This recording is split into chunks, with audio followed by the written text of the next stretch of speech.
Good day, ladies and gents, wherever you may be around the world, and welcome to Splendid Isolation History. This is episode number 48, and today we're going to be doing the history of British adventure novels from the 19th century onwards, I suppose. Mostly this is going to be Arron Hook stream, because Arron Hook's the book fundy in our group. But in order to give people time to join the stream, I'm going to start us off with a tune.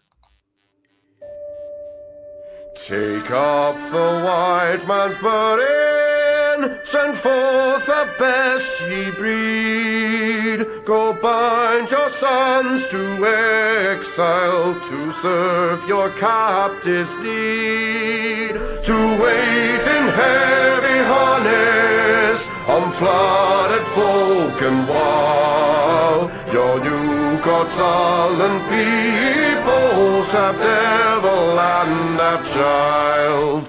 Take up the white man's burden, in patience to abide, to veil the threat of terror and check the show of pride. By open speech and simple, 100 times made plain, to seek another's profit and work another's gain.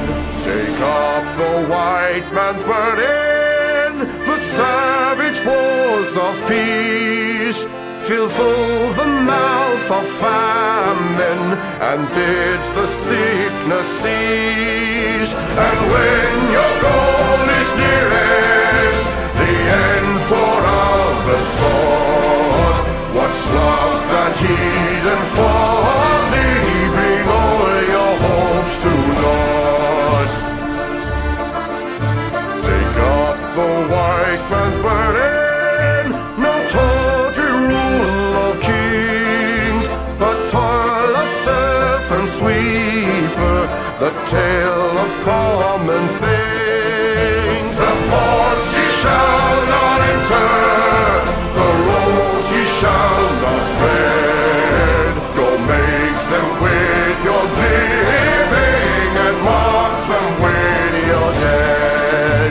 Take up the white man's burden and reap his old reward. The blame of those ye better, the hate of those ye guard. The cry of those ye humor are slowly towards the light.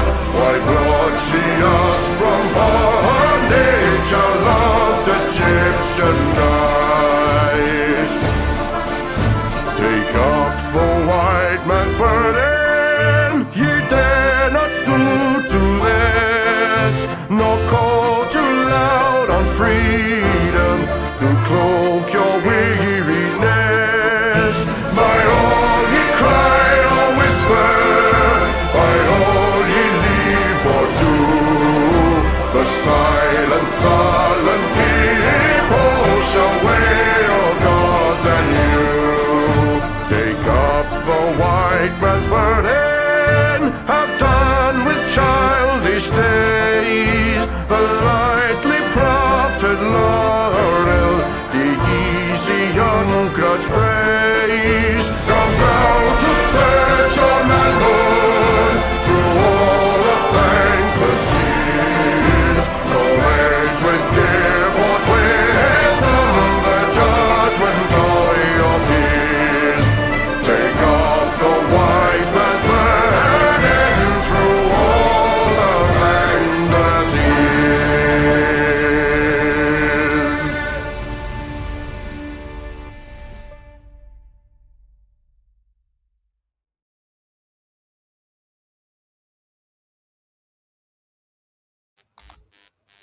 And that was, of course, the excellent Chris Gard. If you like good music, go and check out Chris Gard's channel on YouTube, and you can also follow him on X, on Twitter, where we are also live at the moment. Okay, this is mainly going to be Arron Hook stream. It was his suggestion. And we're going to be looking at the history of the British adventure novel. So everything from let me think. Everything from people like Ryder Haggard right down to Fleming and James Bond. So with that, I'm going to hand it over to Arron Hook. Go for it, Arron. Oh, thank you, Jude. So I'm just going to start the stream by giving a bit of an overview of sort of how modern genres in general, at least in British fiction, come into being, and then a bit about the British adventure fiction genre. So modern genres develop, literary genres develop roughly between about 1850 and 1950. So in 1850, genre as we know it consisted of essentially two genres. There was the novel and there were romance. Now, romance doesn't mean what it means now. The distinction between these two was that the novel was a story about ordinary people dealing with ordinary things. So this would be something like Middlemarch by George Eliot. Whereas a romance was a story about unusual things happening to either an ordinary person or an extraordinary person. So that would be something like Daniel Defoe's Robinson Crusoe, which you could argue was one of the first ever British adventure novels. And over the course, and so essentially all the modern genres today are essentially were in about 1850 seen as subgenres of romance. And so romance, and that means that, for example, when Sir Walter Scott's historical fiction is published in Britain, it is referred to as historical romance. When Jules Verne's novels are first translated and published into English in the 1860s, 1870s, they are sold as scientific romances. And in fact, that's a term that continues to be used in Britain up until the 1920s, when science fiction is invented by Hugo Gernsback in 1926-27. And Arron, would I be right in saying that even things like Dracula and what have you would have been classed in romance in those days? Yes, very much so. The concept of, say, the horror genre is itself a product of the 1930s and the Universal horror film. So when Dracula is published in 1897, it is sometimes referred to as an adventure novel because you have that sort of chase sequence across Europe back to Transylvania. You have it's sometimes described as a detective novel because of the Van Helsing and the others looking around London for Dracula, and so it was the concept of horror, and particularly the Gothic novels, was not necessarily seen as horror fiction in this era because genres were still developing. And so now, when it comes to the adventure fiction genre, that very much develops roughly from the 1870s up until about 1914. So by 1914, the adventure genre really does exist in terms of British fiction, and it's the sort of big sort of defining novels of that genre are British, and we'll discuss some of them. But there's one important distinction to be made about the development of adventure fiction compared to other genres, which is that there is very rarely a distinction between adventure fiction written for adults and adventure fiction written for children. So if you look at fantasy in this period, there's a very clear difference between a fantasy written for children, so that would be Alice in Wonderland by Lewis Carroll, and then Well at the End of the World by William Morris, which is very much seen as an adult fantasy novel. That's not so much true in adventure fiction. And so, where would you place things like The Lion, the Witch, and the Wardrobe, Arron? that would very much be sort of fantasy for children. That again, that shows the difference. So, and if you say Tolkien, obviously The Hobbit is very much fantasy for children, and that Lord of the Rings is fantasy for sort of older children, teenagers, and very much adults. So that sort of distinction is existed pretty much always in fantasy. We were chatting about this before we went live, and Arron was pointing out to me, because I don't know anything about this stuff really. I mean, I've read some of the books, that's about it. But Arron was pointing out to me that a lot of this stuff was aimed at older children and younger men. So yeah, that's why there isn't such a difference. There was I remember there was a book and it was adapted into a TV show in the early 2000s with Christopher Lee and others. And it was called, I think it was Gorbengast. I don't know if you Yes. heard of that one, Aaron. Yeah, and that's a series of books, and it is gothic. And what's quite interesting in the form of narrative is you have a character who is kind of maybe stuck in a rut, is at the lower end of the hierarchy structure in the world that is set, and he sort of they go through transformation. Um, if I remember in Gorbengast, it's actually he sort of rises up from like the kitchens, I believe, but then he becomes somewhat of a villain towards the latter part of the books. The book, it was actually never finished. I don't think the book series was actually finished by the original author. Yeah. No, that happened because Mervyn Peake was the author, and was struck down with a degenerative disease that affected his mind, and so he wasn't actually able to finish the books at all. It was Yeah, and I know it was completed by somebody, and a lot of the fans were not happy about the ending of that because they didn't think it was too true. But I mean, one of the books that I was going to talk a bit tonight was one by Raphael Sabatini, who his mother was English and his father was Italian, but he grew up in Liverpool, and was, very into sort of adventure. And one book that he wrote, which was, I think it's quite underappreciated, is Captain Blood, or or I think the first book is referred to somewhat as the Odyssey of Captain Blood as well. And it's something that was targeted towards mainly boys, but in their teens, like late teens, maybe early 20s. Is an adventure one, but it is very much based in historical fact with the sprinkle of fiction. You have some characters in there which were real.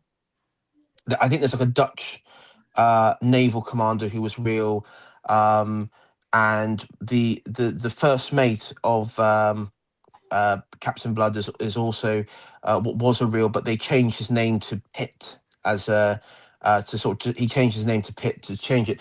But it's very much based in historical reality, even down to, an instant where the characters, where he's able to escape his time,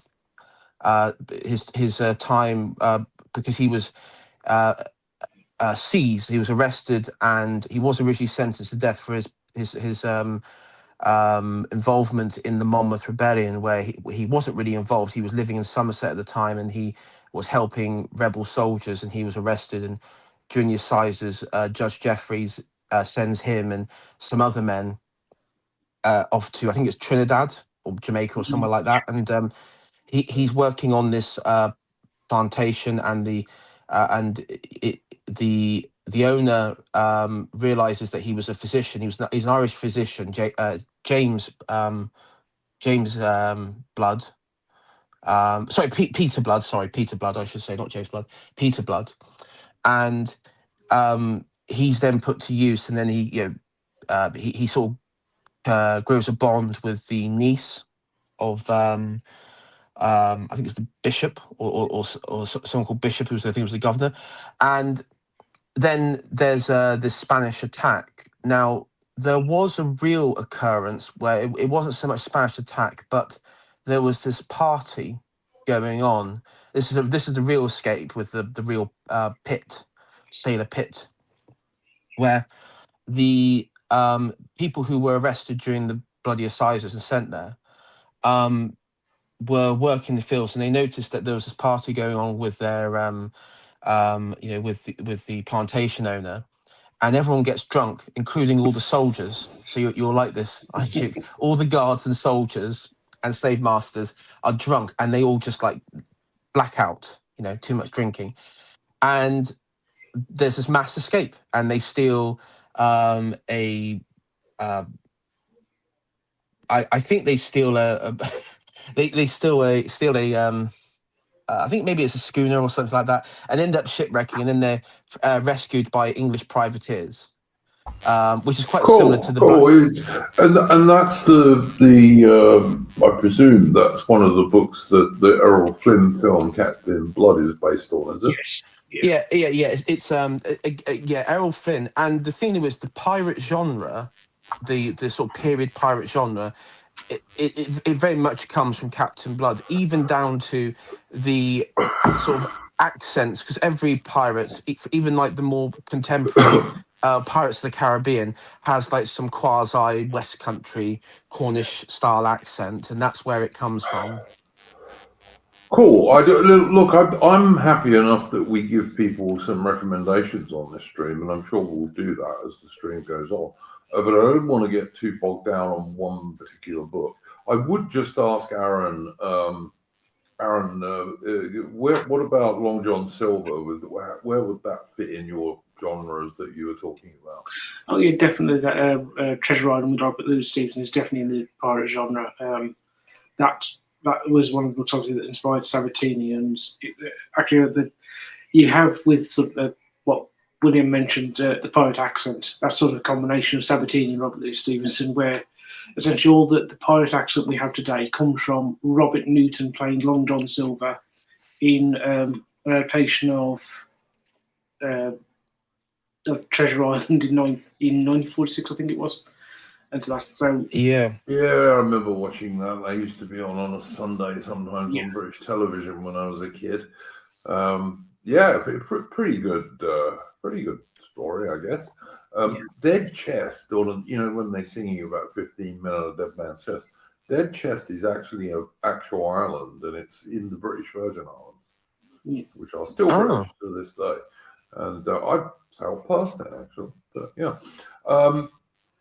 so as I say, first I wanted to do two things on this stream, and I know Arron knows this because Arron runs basically a book channel on his YouTube channel, which we'll talk about towards the end of the stream. But I don't want to give too many spoilers in this for particular books because people might want to read them.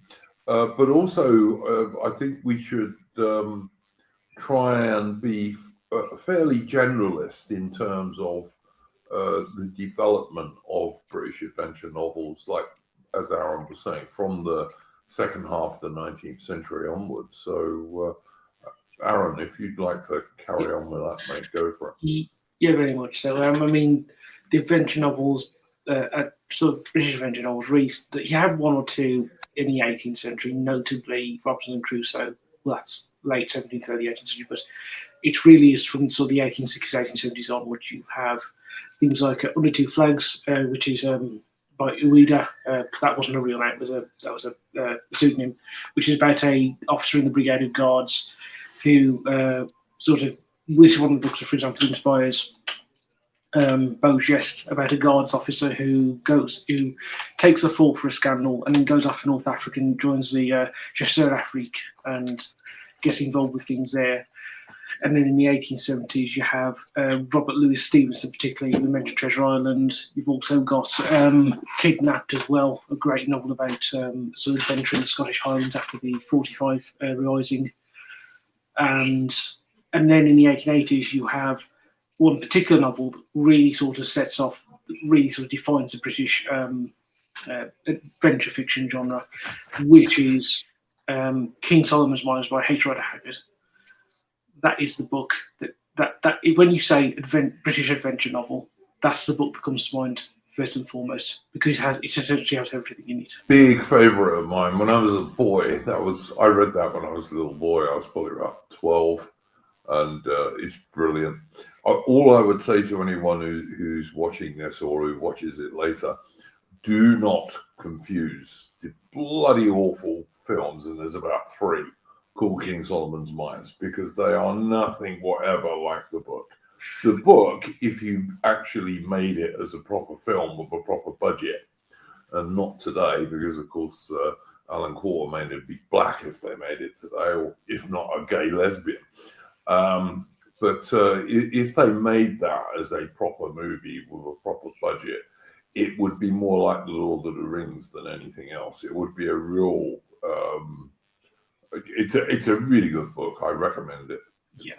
It's excellent. And as I say, the movies are all trash. They've never made a decent King Solomon's Mines film. I remember a comic. I remember there was a comic I remember seeing of that as well. Yeah, I think in the 50s, it wasn't Marvel. It was I think it was an illustrated children's adventure, something or other. It's called. They did illustrated comics of King Solomon's Mines. Let me have a look. Avon periodicals. There we go. Ah, yeah. Yeah.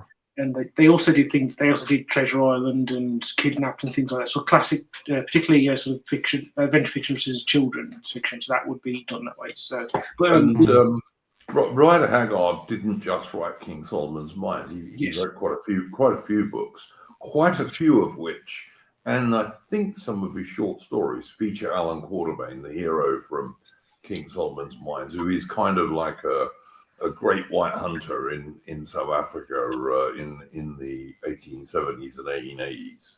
And he's a quintessential adventurer figure, British adventurer figure particularly. I think George Lucas, the creator of Indiana Jones as a character, while it was George Lucas, and I believe part of that inspiration from George came from it came from there as well. Wouldn't surprise me, William. It wouldn't surprise me, but also I would say Alan Quatermain is much superior to Indiana Jones. But there we go. Well, yeah, yes. And actually, with Ryder Haggard, we should also point out that, as Duke has mentioned, he wrote a great deal of books. He had a long-running series called Quatermain, covering essentially covered Quatermain's life from his from his sort of teenage years up until his death in the 1880s. But he also wrote a very famous book that's been, like King Solomon's Mines, adapted numerous times, She, which is another sort of defining novel of this genre, where it is a group of British adventurers uncover a hidden sort of kingdom in Central Africa where the kingdom is being ruled over by essentially an immortal woman who's called Aisha, who is known as She Who Must Be Obeyed, which is where, if you're a fan of Rumpole was Rumpole. Yes. Yeah, that's what. There was a joke in one of the books. He's like, one of the episodes of the books and the TV show. And he goes to deep dark Africa, and he goes, "I'm going to deep dark Africa, and I'll have to answer my phone when I get there to who she must be obeyed," which I thought was a pretty funny reference. Yeah. Yeah, I used to watch Rumpole of the Bailey many moons ago, but I still watch TV, which I do not anymore. I would also say the thumbnail for this stream, which is a frontispiece from a book called The Gunrunner, A Tale of Zululand, written by a chap called Bertram Mitford. And Bertram Mitford, if you like Ryder Haggard, you'll probably like Bertram Mitford. And I had a first edition of this, which I gave away a few years ago. And when I was doing a little bit of research for this stream, I looked it up, and they're about 200 quid these days, first edition of that book. But there's second and third editions you can pick up pretty easily. And it's not a bad book, and it's all set in Zululand, and it involves Zulus and Brits and Boers and all sorts of people, and it's a pretty good adventure book. And he wrote probably 10. Or maybe even 12, mostly set in South Africa in the 19th century. That particular book, The Gunrunner, was published in 1893 in Britain and 1898 in America. But yeah, that's another one that's definitely worth reading if you're into this sort of stuff. Yeah, and actually one of the authors I'll bring up now, I won't bring up a particular book, but because he wrote so many, which is G.A. Henty, who was a sort of force to be reckoned with in terms of the adventure genre in Britain from essentially the early 1870s up until the Edwardian era. He wrote books. Overall, these adventure books were for children, young boys, and they would be. And it's interesting about the British adventure fiction is that is that sometimes the books will be set contemporaneously with the author's sort of era. So Henty would write books set during the Ashanti War. I should say that Henty himself was a former army officer and a war correspondent. And so he, for example, covered the Ashanti War, and so he wrote a book about it. But then he would also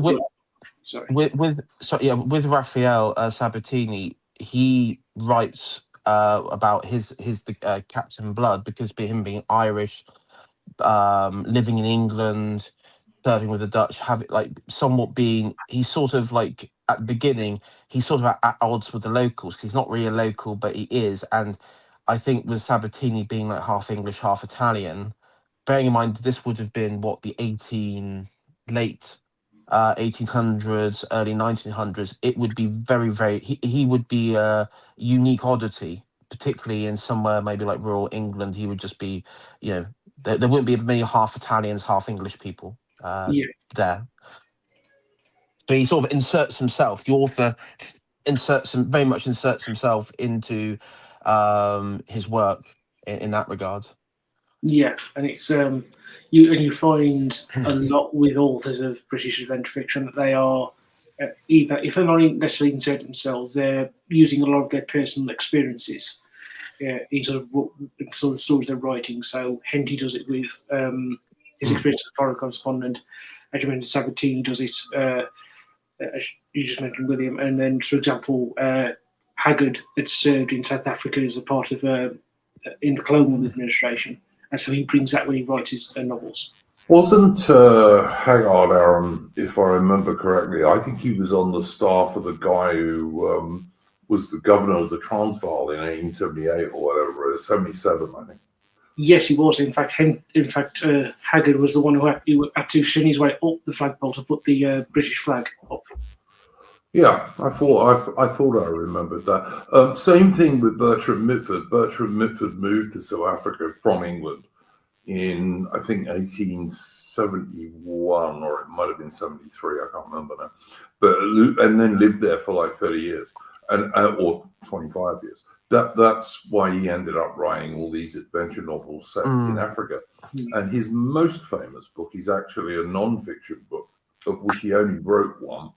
And that was a journey through Zululand, its battlefields and people.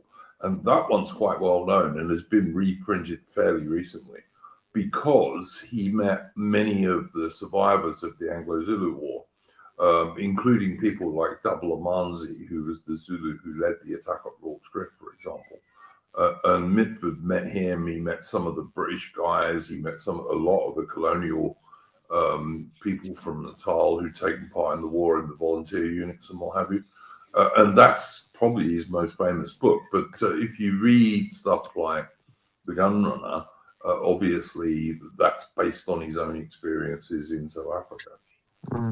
Another, I was going to say, one thing that's quite interesting is that I noticed there is a trope with all of these authors, and even like Kipling with Jungle Book, right? That they live, they're British, but they live, in the empire. They're either born overseas or live, or like with Kipling's case, in the Raj, or living in the empire and being brought up there.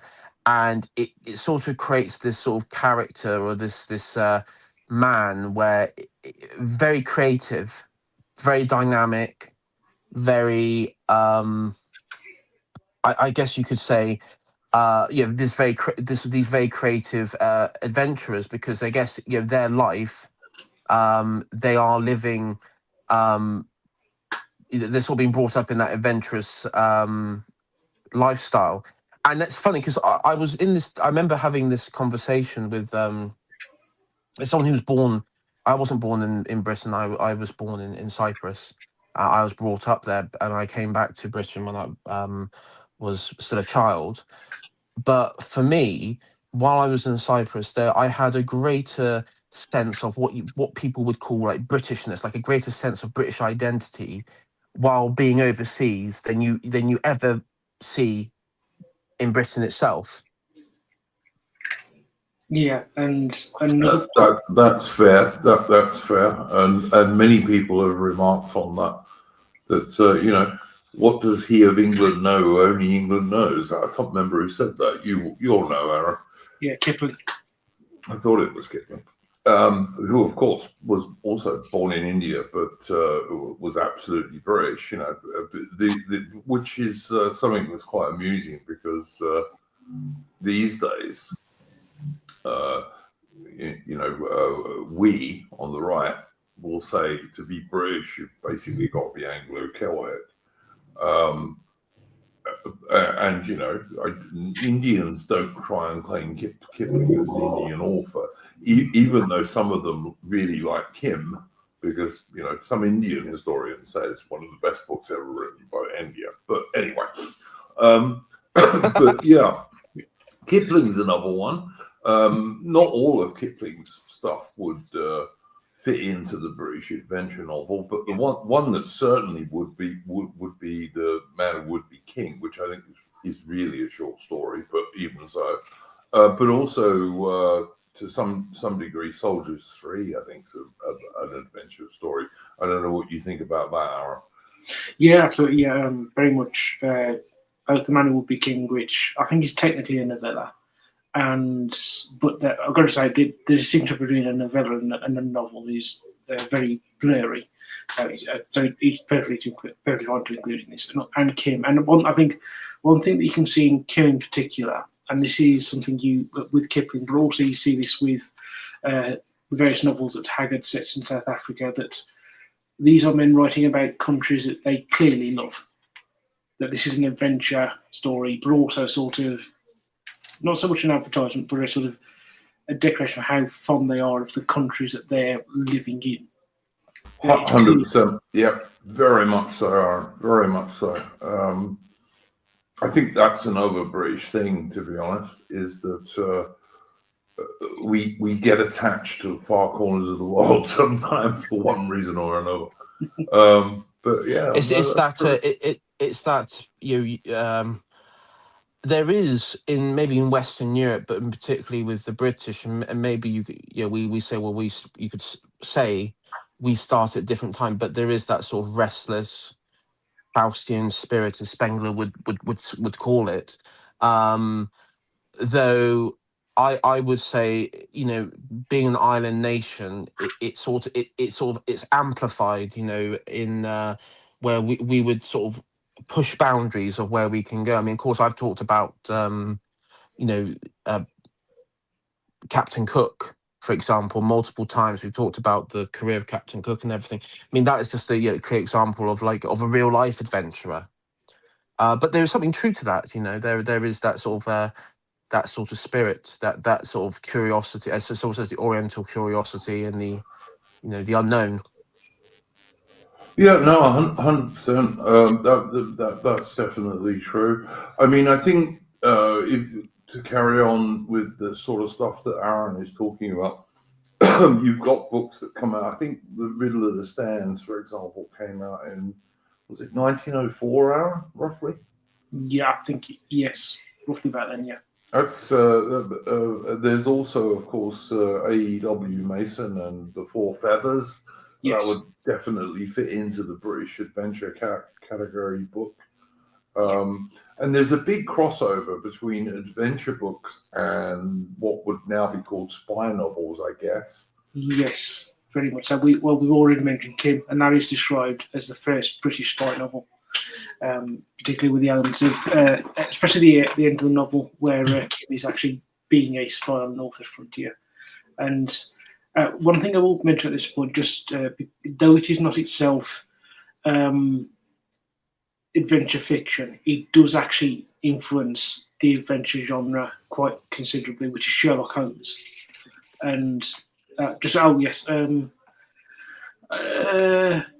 I'm not quite sure. The 39 version is my favourite, but I'm not quite sure. The book and the film are two different animals, shall we say. I didn't really like the more recent version. No. I don't think anyone liked the one by the Indian guy. I don't think anyone liked that. No. Where they give the British red coats, which they were not wearing in the Sudan in the 1880s. That was one that was one thing that did trigger, and it was yeah. Next. Although actually, the last time the British did wear red coats in action was actually on the border between the Sudan and Egypt at the Battle of Guinness in 1885. That was probably the last time that whole British battalions wore red coats in action, and that was done on purpose because it showed the Sudanese dervishes, the Ansar, that there were British troops there, not just Egyptians, which of course made them much more cautious. But yeah, the Four Feathers books, and I'd say the book is a bit slower, Outman, would be my thing. Yeah. There's a bit more action in most of the films than there is in the book, to be honest. Yeah. I think that's fair, Aaron. What would you say? Yeah, I'd agree. I mean, as I said, they're fundamentally two different beasts because the Four Feathers is one of those books that if you adapt it to the screen, you have to add action to it because it's fine on the page as it is, but the changes have to be made in that sort of area. So yeah, I should say if you'd like to hear me, Duke, and my friend DK, who's in the chat, talking about Four Feathers, we did a live stream in December on it on my channel. So. Yeah, I remember that, Aaron. That was quite enjoyable. And you were pointing out that the book is actually, quite a lot of it is fairly psychological. And it's the hero of the book. A lot of it is internal thinking and what have you that you can't really do in a film very easily. Yeah, it's I should say with Mason and Mason does write another book which also gets adapted to screen called The Drum, which I read quite a long time ago, and that's another sort of adventure story set on the Northwest frontier about some British officer having to deal with a rising there. And if somebody wants to go into Mason, I would recommend The Drum because that's a lot shorter. And yes, it is. I've read that too. I suppose that's another novella, isn't it, Aaron? Yeah. So yeah, it's a pretty little short book, but it's not bad actually. The movie is okay, but it was made in the 30s, so it's maybe a bit wooden for modern audiences, but the book's pretty good. Worth a read. Though I will say about the film, it is nice to see the Northwest frontier be portrayed in the interwar periods. We actually get to see, especially a modern army at work there, especially that opening scene, that opening battle is, I think, it's interesting for people today to see the Northwest frontier like that, as opposed to its usual depictions being, let's say, the late Victorian era. Yeah, no, that's true. That's true. I mean, my grandfather actually served on the Northwest frontier between the wars, and the Brits were quite active there in between the wars. There were some quite major campaigns. Yeah. And it was pretty damn dangerous, from what my grandfather said, anyway. So yeah. Now, just to mention Sherlock Holmes, though Sherlock Holmes itself is not technically adventure fiction, it's very much detective fiction. It does have influence on the adventure genre in a number of ways. The first one is that one of the things that comes into the adventure fiction after Sherlock Holmes is thanks to the creation of Professor Moriarty, the big villain, the over-the-top villain, the super villain. And you will see this in a number of different ways, which I will bring up when we come to the particular writing in question. But another way is the mould of the way the story is told. So you see a number of authors using this mould of having a narrator character like Watson and a hero character like Holmes being friends, and the Watson inspired character will then tell the adventure. So that starts to influence very much the stories that come after that. So from the late 1890s onwards. Yeah, particularly that's something I've noticed as well. You know, it's from the actual narration. Either it will be like some omnipresent narrator, or it will be from the point of view of not the main character, but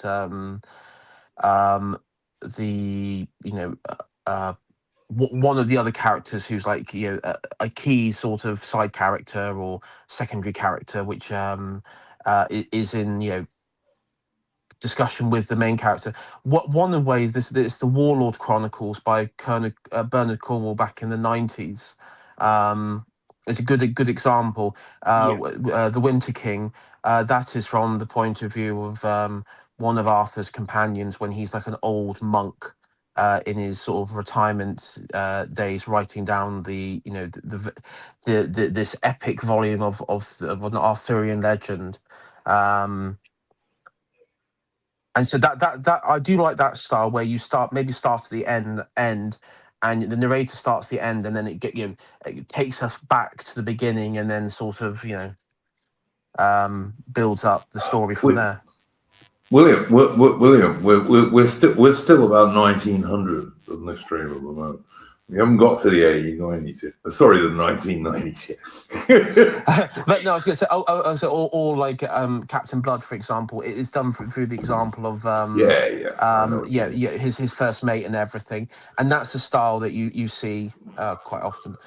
Can I just reply to Weeks the 600 in the chat? He's saying that the old version, and I think he's talking about Four Feathers, they still had Lee Metfords, and so the kit was pretty good. The gunboat in the Four Feathers was a gunboat that actually took part in the campaign of Omdurman in 1898. And the story is that some of the extras, the Sudanese extras, because they filmed it in the Sudan, that some of those guys had actually taken part in the Battle of Omdurman. So yeah, it's true. That's true. Yeah, and so that style. I also have to say I quite like Storm Over the Nile, which is a 1950s version that uses some of the 1930s version film. And even the 1970s one with Bridges in it, Beau Bridges, the American dude, is not actually that terrible. It's not bad. They're both better than the most recent one. Yeah. And just to continue on with the point that William was making about how the narration influence, you see this particularly with, say, Raffles. Interestingly written by Arthur Conan Doyle's brother-in-law. As you have Bunny Maynard, who is Raffles' right-hand man, narrating their sort of criminal adventures. And then moving into back to the Edwardian era, you have one of the big sort of adventure novels of the early part of the Edwardian era, which is a big influence on the spy novel, the development of the British spy novel at the same time, is The Riddle in the Sands by Erskine Childers. So an Irish author, and it's about a German plot to invade Britain across the North Sea. Really well done, great adventure story, and a lot of nautical adventure in particular. Wasn't it also because it sort of predicted the coming war as well? That was one thing it was sort of praised for as well. Yes, yeah, it was A Riddle in the Sands, and also William Le Queux's Invasion of 1910, which was published in 1906. Both sort of predicted the Irish War with Germany, and that again, that's an adventure novel, and they both sort of influenced British policy, particularly the Liberal government at the time. And one of the other books that comes out in this era is, I think it comes out, I can't remember exactly when it comes out, but it's one of John Buchan's sort of first big successes, which is Prester John, sorry. Which is set Is that the 39 steps chap? Yeah, I was going to say. Yes, yeah. That book, I believe, was released during the war. I think it was 1915. Yeah, 39 steps, sorry, yeah. And that very much adventure story. That's very much in the style of Haggard to a degree, and it's sort of you will see Buchan sort of writing in that style. He himself had served in South Africa on Lord Milner's staff in the 1890s, and so he liked South Africa. He also liked Canada, where he'd later become Governor General. And so through these novels that are set there, he's been like Haggard, like Kipling, showing his sort of love of the country. I think the 39 Steps dude, the guy who wrote that, I'm pretty sure he was born in South Africa. Yeah, John John Buchanan. Buchanan. Buchanan. Yeah. He was born in Scotland, and I believe he was the Governor General of Canada for a brief period. Yes, he was in the 30s, from 37 up until his death in 1940. Yeah, he was. Yeah, that's right. Yeah, he was. I know he served. He did serve in the Second Boer War. So yeah. One of the novel Hell of a lot was, of people served in the Second World War. yeah, I was going to say, served in it. So yeah, he was out there during that time. The other one as well as a good one, because you had the Richard Hannay is the character from 39 Steps. The other one that was like I guess like a sequel is Green Mantle as well, Yes. which is he was investigating it was some sort of uprising in the Muslim world, and it's I think it's Constantinople, Ottomans and stuff like that. That sort of focus. Yeah, no, that what's fascinating about that book is essentially Buchan wrote that story, published it, and as he was writing it, and he had no idea this was going on. The Germans were quite literally, the Germans and Ottomans were quite literally trying to do what the Germans and Ottomans in the novel are trying to do, which is causing a mass uprising across the Muslim world. So you could have got Buchan's novel, unknown to him, mirroring real events, which is and. One of the interesting things about 39 Steps is that, William, you mentioned about the idea of men being in a rut, and that sort of prompts them to act. That's very much the start of the 39 Steps. But Hannay has come back from South Africa, where he's made his pile, as he says. When he arrives, about 3 months before the novel begins, he says, "Right, I'm back in Britain, and I'm going to stay." And then he's brought to tears, and he's just at the start of them, as the novel starts. He's considering going back to South Africa, and then he meets Scudder and things set off. And it's really funny because it's this sense of destiny finds them. You have these men who, and the authors will say they're either stuck in a backwater, they're stuck in a dead end job. I mean, this is a very common trope you do see a bit today as well. They're sort of this. They're not really fulfilled, but then something is chucked in their way.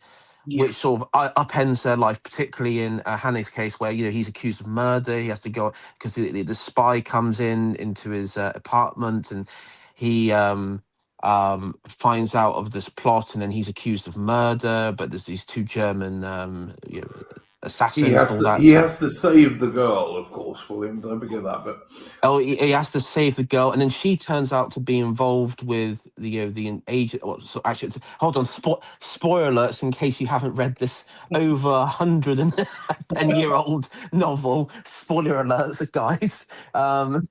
You'd be surprised, William, because particularly I know you're younger generation yourself, William, but.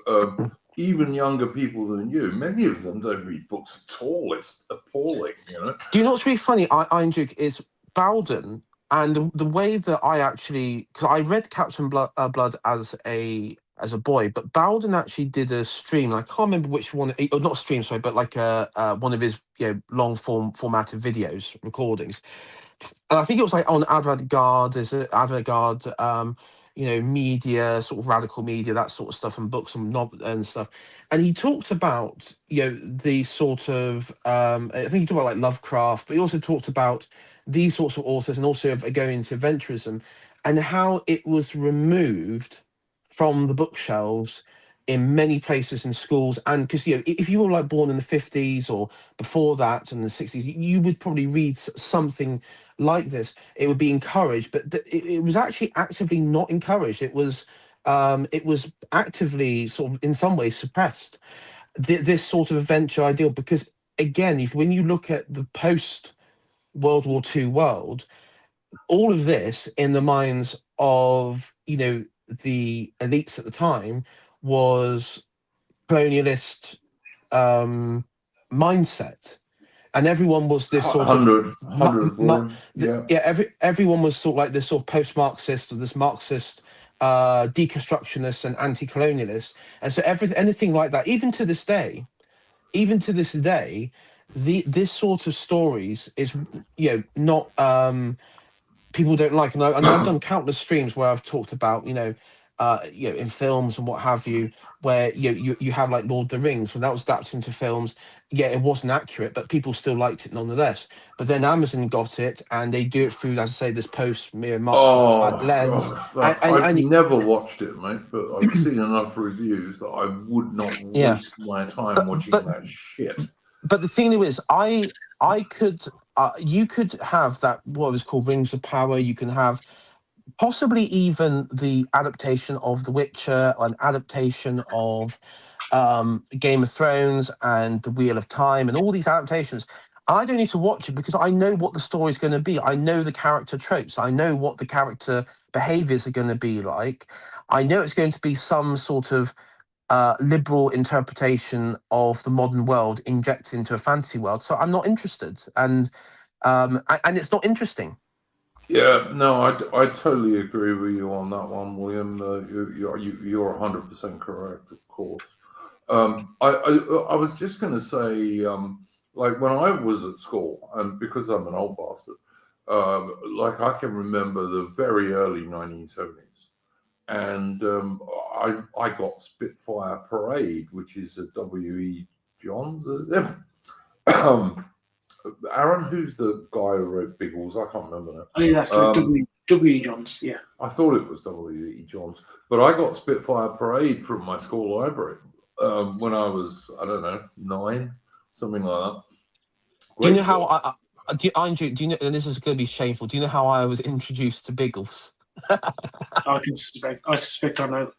Yeah, it's the sci-fi adventure version, 1986, where that American chap, he like time travels back and forth from 1980s like grimy London back to like the Western Front with Biggles, and the Germans have like this sort of like this radar, this sort of like radio installation which causes like split in the something Nikola Tesla-esque reason, basically accidentally create time travel. And then you have Biggles, who goes to 1980s Britain. He's like walking around with like a ghetto blaster or something like that. It's the most ridiculous thing you've ever seen. But yeah, no, the original books are okay. I mean, they start off they become more adult as they go on because he wrote scores and scores of them. And by the time you get the Spitfire Parade, they're pretty much, like, I suppose, books for older teenagers or young adults, as they say these days. But the early ones were more for kids. But they start off when he's flying, when him and his mate are flying Sopwith Camels and SE-5As over the Western Front in World War One. So, but eventually they become more modern. And of course, Biggles never gets old. He's always like still quite a young dude. But anyway. I was going to say another one that I remember reading is well, actually, I think my dad read this. When your parents read it to you when you're like a very young child, sort of thing. Tarzan, the Edgar Rice Burroughs. So again, that's what is that, like before the First World War, start of the First World War? Was Edgar Rice Burroughs British? I didn't think he was. No, he wasn't. But he was, however, influenced by Kipling, particularly the Jungle Book.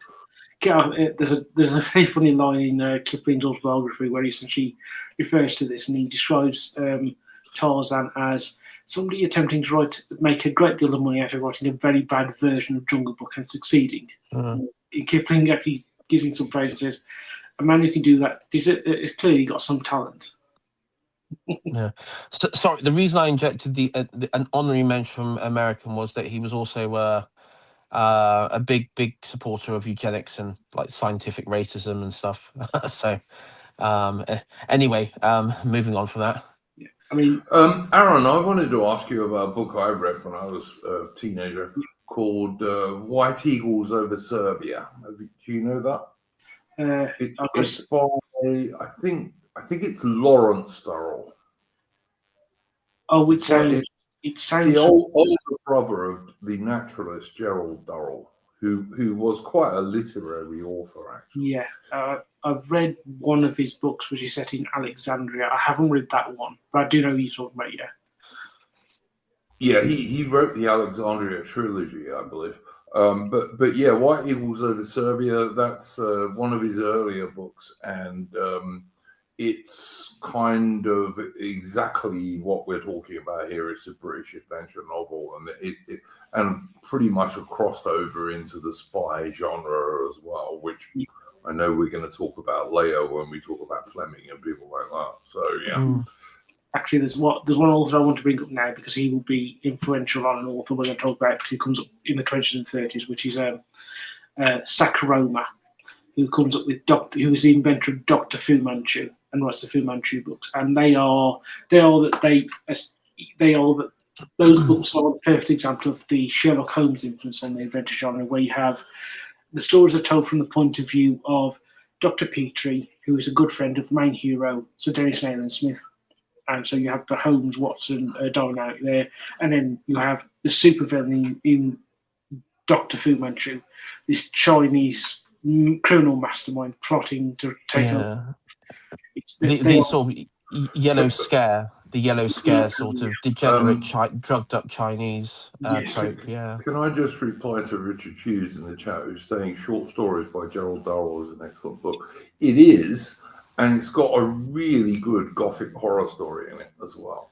But I'm an enormous Gerald Durrell fan. When I was a boy, I read all his books, like about his animal collecting expeditions and all that stuff. Really excellent. And there was one of the last TV series I actually mostly liked was the TV series they did about Gerald Durrell on Corfu before World War II, which was not bad actually. And the actress who played his mum was quite cute too. So there you go. I was going to say, when I was in school, I'll bring up this author because we're getting up to it, but this is one thing that does stand out. One author that does stand out to me, actually, British author, was we were given a choice to at school to on actually authors. It was Roald Dahl or Michael Morpurgo. So I went for Roald Dahl, and it's probably good because Morpurgo.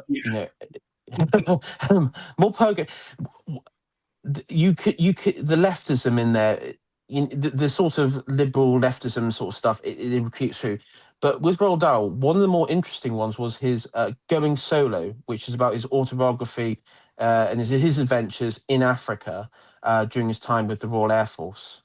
That I think it was particularly in East Africa. Yeah, no, that would be interesting. Look, I guess. I was asked by a couple of people why we're doing this as a history stream. And I would just like to say to people, although obviously we do lots of naval and military history, we do quite a lot of political history on these streams. But I am very keen that we should also do British art history, and this is part of that. Writing and literature is an art. And I'm quite happy to do painters and all that sort of stuff as well. And we're also going to do things about British inventions, British industry. I know that we should have a special stream next week about reindustrialization in Britain. But I'm happy to do British inventions, British exploration, and also British industry and this kind of stuff. So although it's a history. These particular streams are on history. They're all aspects of British history, basically. And by British, I'm quite happy to include, obviously, the old Commonwealth of Canada, Australia, and New Zealand, and back in the days of Africa as well. So, that's why this is on our history stream channel. I was an enormous Gerald Durrell fan when I was a kid. I loved all his books. If you want to laugh out loud, you've got to read some of Gerald Durrell's books, like The Barefoot Beagles, and all sorts of other stuff. Really good. The Twits, and yeah. Okay, Aaron, maybe I guess we're up to the interwar period now, so maybe you'd like to carry our story forward a bit. Yeah, absolutely. And now I mentioned previously Fu Manchu because Sax Roma, sort of, with Sax Roma's books, they're very action packed. You start with action and it continues to the end of the book. And after the First World War, in 1920, you have Bulldog Drummond being written by Sapper. Sapper is that's a pseudonym for C.H. McNeely. He had started writing when he was serving in the First World War on the Western Front. He was, as his name would suggest, a sapper. And because at the time there was a War Office policy that serving officers could not publish under their own name, he chose the surname. He chose Sapper, and these short stories were published in the Daily Mail.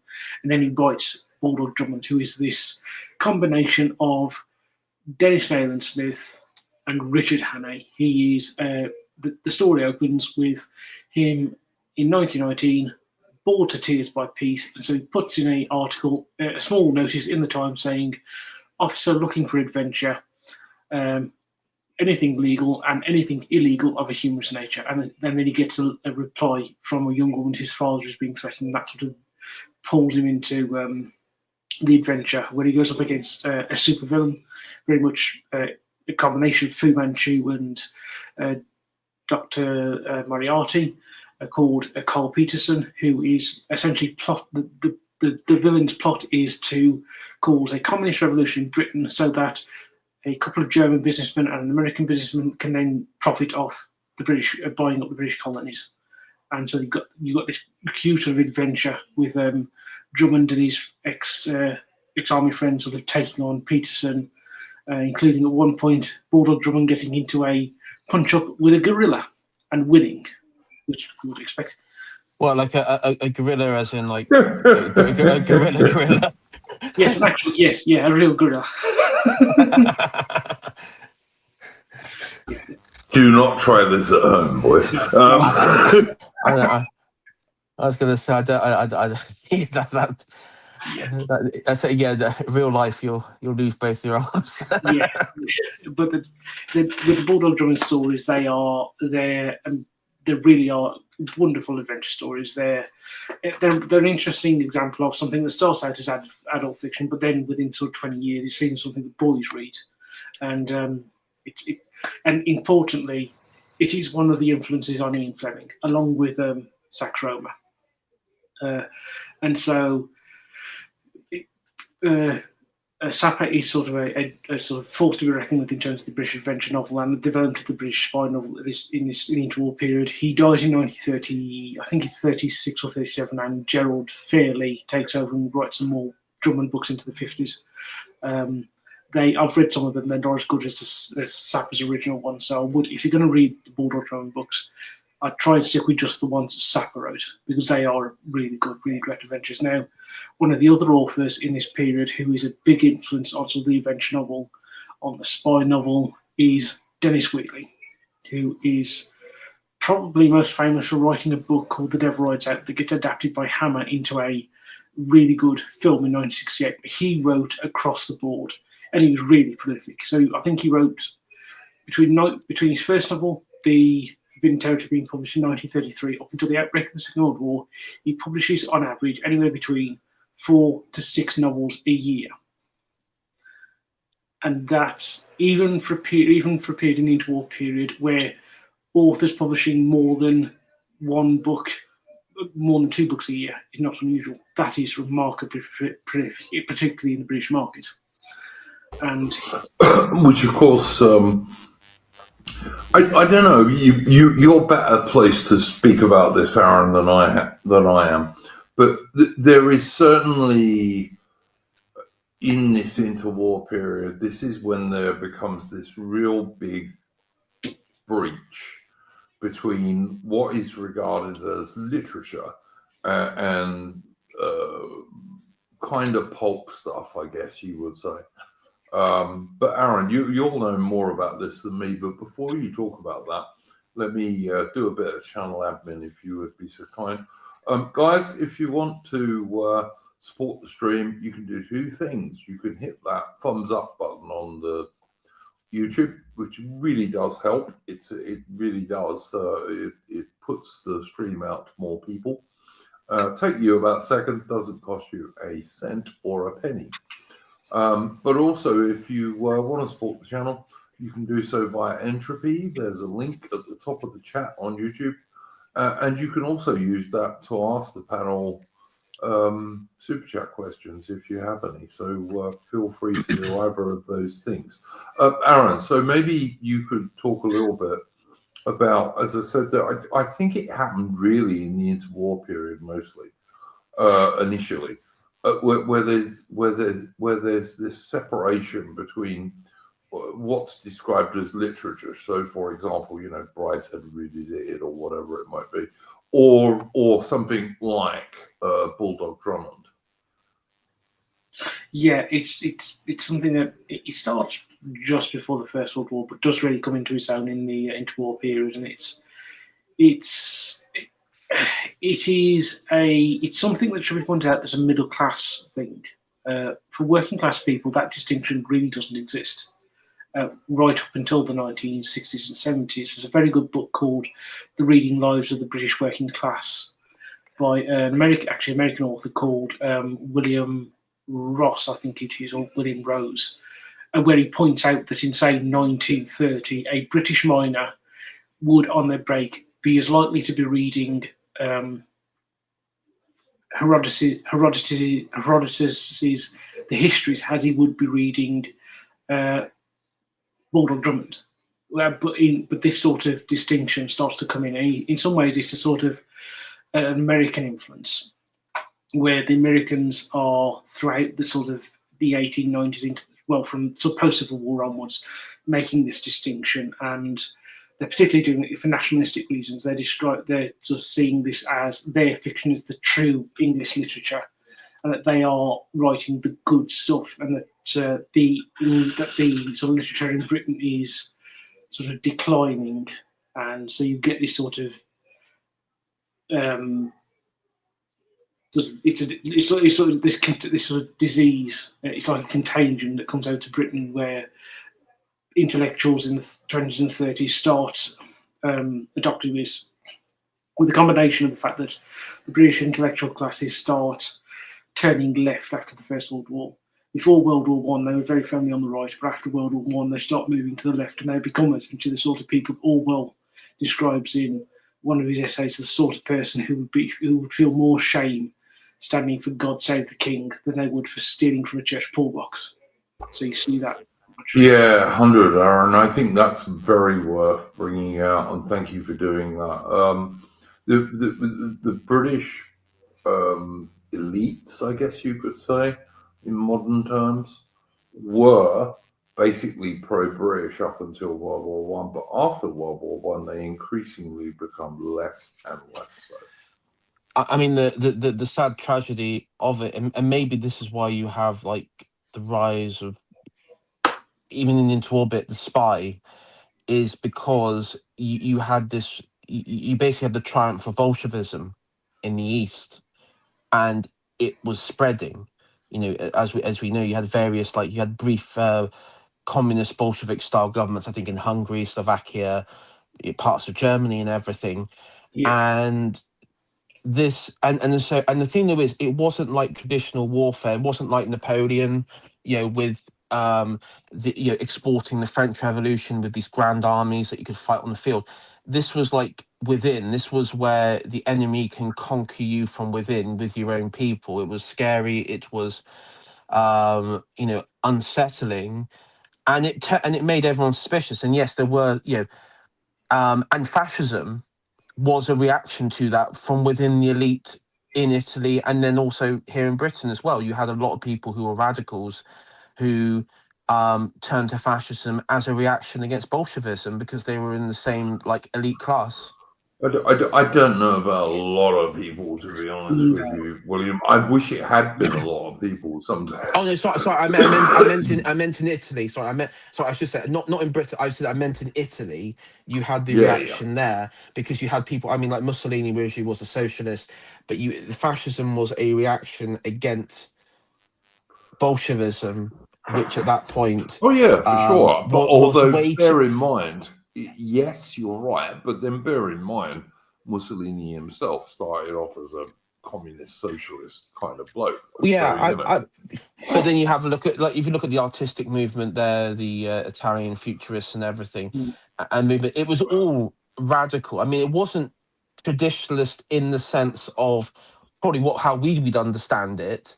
But what they wanted to do was take the aspect that I guess a part of Marxism of radical recreation, but push the energy in more of a perennial way. I think that's how, whether or not that's open to interpretation, but that's how I sort of read it, and there are criticisms from both I think sides on that. you're basically right, William. Yeah. I'm not going to argue with your basic premise, which is true.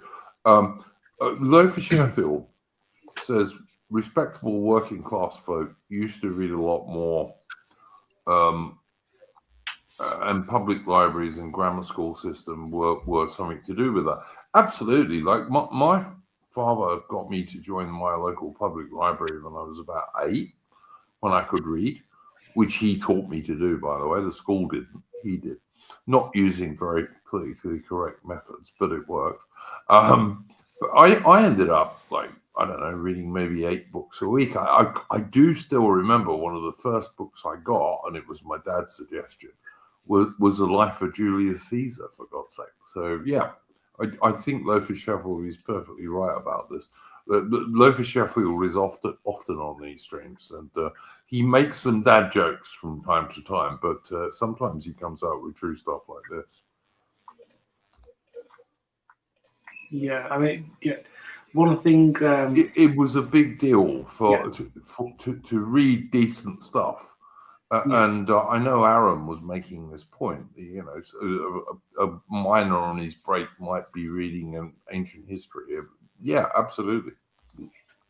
Yeah, and with this, that sort of thing that continues well into the sort of 1960s and 70s. It is sort of what really changes. It is the change in the education system under the Wilson government, where they get rid of the tripartite system and bring comprehensive education, which has been the ruin of this country ever since. But so that's a big change. Now, what actually William mentioned the French Revolution. I should bring up one other author, one of the book as well in terms of British adventure fiction, which is published in I think 1907. I think it starts out as a play and it becomes a novel, which is Scarlet Pimpernel by Baroness Orsi. That is very much good point. Yeah, good one, Arron. I'd forgotten about that, but yeah, absolutely. That's another crossover between adventure novels and spy novels and what have you. Yeah, absolutely. Yeah, and it's again, I would recommend anybody who's never ready to read it. And it's actually most people. I'm not sure how many people know this, but it's actually part of a long-running series that where she essentially covers I think from 1792. I think the first book is set in, and the last book is set in 1797. So she gives you the full sort of cover of the French Revolution at its height. And it's really. Arron, could I ask you, in the genres that you're talking about and the history of the British novel, where would you put something like Charles Dickens' A Tale of Two Seas? That would certainly fit with the adventure genre. Certainly, yeah. And that would lean more to historical fiction than adventure. Though there's obviously a crossover there with the main character and sort of what he does. One that I haven't mentioned, another one we could briefly. The same author of Raphael Sabatini he also was the writer of Scaramucci as well. Yes, and he also did Seahawk as well.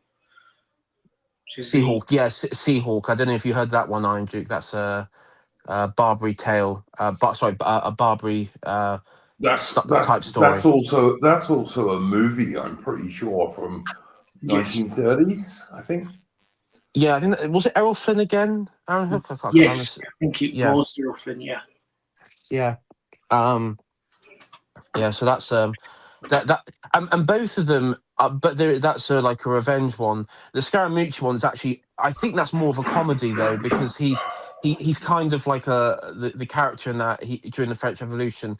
He's sort of like a bit of a larper. He is like a genuine larper. He goes from one one thing to the other.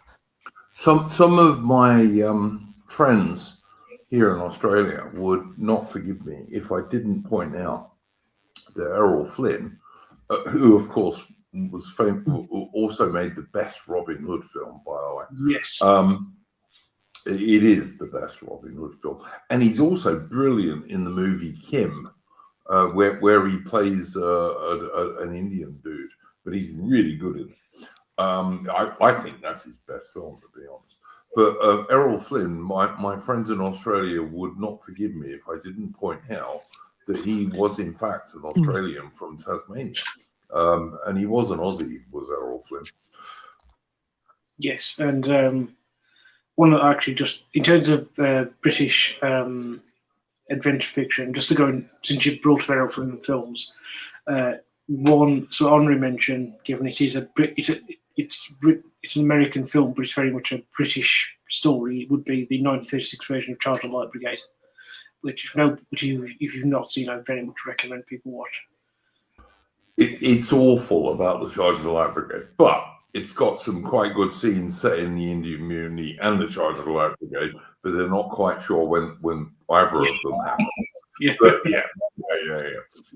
Another thing I would mention about 1930s movies is if you watch Victor McLaglen, I think his name is, Yes. who's often the sergeant in movies with a very young John Wayne and people like that. He was actually a British soldier, and he actually did serve on the Northwest Frontier of India. So there you go. Yeah, and I think he also served in the Middle East as well at one point. One thing, as someone who can ride a horse, one thing I notice when you watch older films, particularly of that, the caliber of horse riding is immensely better than what you see a lot of actors today. You know, like the reins are too long, or there's like minor things like that. So, but sorry, continue. Yeah, that's true. That's true, and also,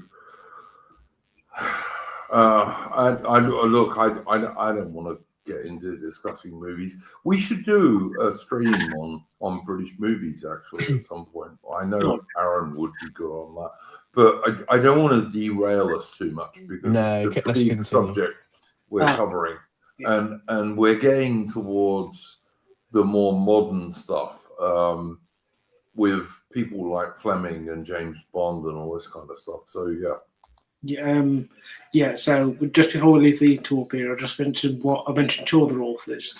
One is Eric Ambler, who's a sort of thriller writer, adventure writer from the 30s up until his death in 81, and he writes a book called Mask of Demetrios, which is essentially a journalist hunting a well-known criminal called Demetrios across sort of Turkey and the Middle East, and this gets adapted into a very famous film in I think it's 1940, and also he does I've forgotten the name of it now. I think it's called Journey into Fear, which is another one, which is a wartime adventure story about a British engineer having to be transported from Istanbul back to Britain,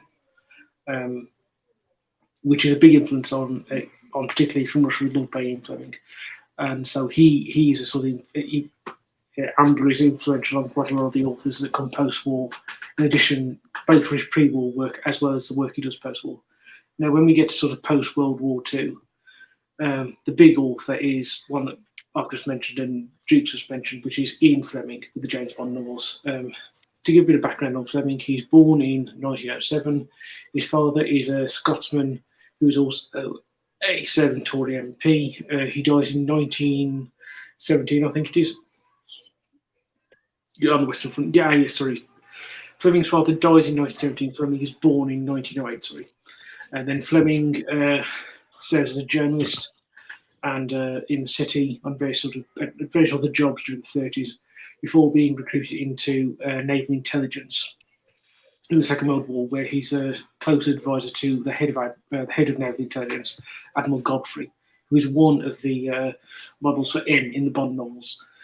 And when Fleming writes his Bond stories, he is very much drawing on his wartime experience with intelligence. So, for example, he writes what's called the Trout Memo, where he comes up with a series of operations that British intelligence can carry out in World War II, one of which turns out to be Operation, I forgot the name now. It's the one where they put the... mincemeat. Is yes, it mincemeat?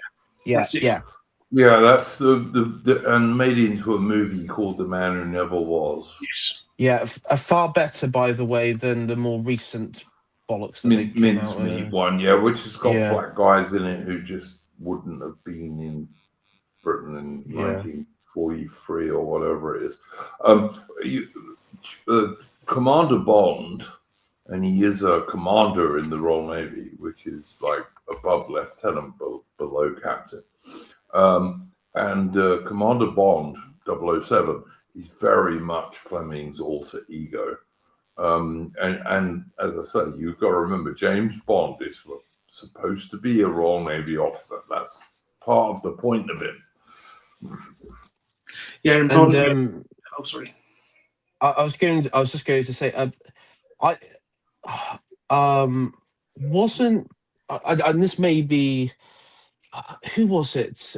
Christopher Lee said that some of the villains, like Salamanca, Goldfinger, and others, were like boys at Eton. They were sort of like boys from Eton. Where some of the wouldn't surprise me, but also worth pointing out that Christopher Lee himself was some sort of British intelligence dude in World War II, and he actually had quite a good career. Another one you could mention would be David Niven, who was great mates with Errol Flynn, but also in World War II was in a unit that used to operate behind German lines in France and Belgium and places. So he also, and before the war, David Niven had also been an officer in the Highland Light Infantry before World War II. Yes. So he was another guy with an actual military career. So, yeah. Actually, just on Niven, I would very much recommend people read Niven's memoir, The Moon's a Balloon, where he actually discusses his time in the army during the 1930s. Very funny book. Yes. And also his drinking sessions with Errol Flynn and chasing various chicks. And it's a pretty good book, actually. Yeah, I'm going to say for me, the funniest scene in that book is where Niven's in the officers' mess, and what happened the official dinner when they're in Malta, and he's dying quickly, and he has to use. Luckily, he's got a good friend who's a slightly roguish officer, helps him relieve himself using an empty champagne bottle. Guys, Lothar Sheffield put quite something interesting in the chat there, and if that's true, that is a very, very interesting connection there. Yes, he did. Yeah, he did a metal album. I think he did a couple. One of them is actually sort of inspired by Charlemagne. Charlemagne, yeah, that was a Charlemagne one, and funny story with that when I was at college, because we were sort of like into like doing media stuff, and we actually had who was that? Bill Nye, who came out and met Bill Nye. This one I was trying to get into TV and film, and I did an interview. I did an email to Christopher Lee because I wanted to, or his estate at the time, because I wanted to try, or I say his agent who was through his estate, and I wanted to see if he wanted to do a what was it? William Marshall sort of rap sort of thing. Unfortunately, nothing ever came of that one, but yeah. Yeah, and actually going back to James Bond, though obviously Lee plays Scaramanga in Man with the Golden Gun. He did at one point go for Bond, but the producers said he didn't look the part, which is very, very funny. But with the Bond novels, just mention the villains' names. A lot of the one of the villains, Blofeld, that actually comes from. It's actually named after a friend that took the surname of a friend of his, which is, I'm sure all of you will know of Henry Blofeld, the cricket commentator. Well, he and Fleming went to school together and they were friends, and so Fleming, as a sort of way of honouring Blofeld, named the character Blofeld after him. And then the funniest one is Goldfinger, because Fleming's house in London was in a very sort of posh area in the west, out in West London, and there was a very notable modernist architect called Arron Goldfinger, who was building who was the architect of a very sort of unpleasant-looking building, house being built nearby, and so Fleming decided to name the villain Goldfinger after him. The real Goldfinger got his lawyers onto Fleming and threatened him, at which point Fleming said, well, okay, I'll change the name, I'll name it Gold Prick. At which point Goldfinger's lawyers decided to back off, and that's why the villain in Goldfinger is Goldfinger. I've got to say, right, I've only read 1.5 James Bond books. I'm not a fan. And I have actually not seen quite a few of the movies because I'm not a fan. I just think they're too silly. On the other hand, he has to be a white British dude or he's not James Bond. And there is increasing rumours that in the next movie, he might not be white and might not even be a bloke. Which is ridiculous, quite frankly. But now, I've got to say, they were always too silly for me, to be honest. My controversial, and you will not like this at Iron Duke, my controversial opinion is the best Ian Fleming novel is Chitty Chitty Bang Bang.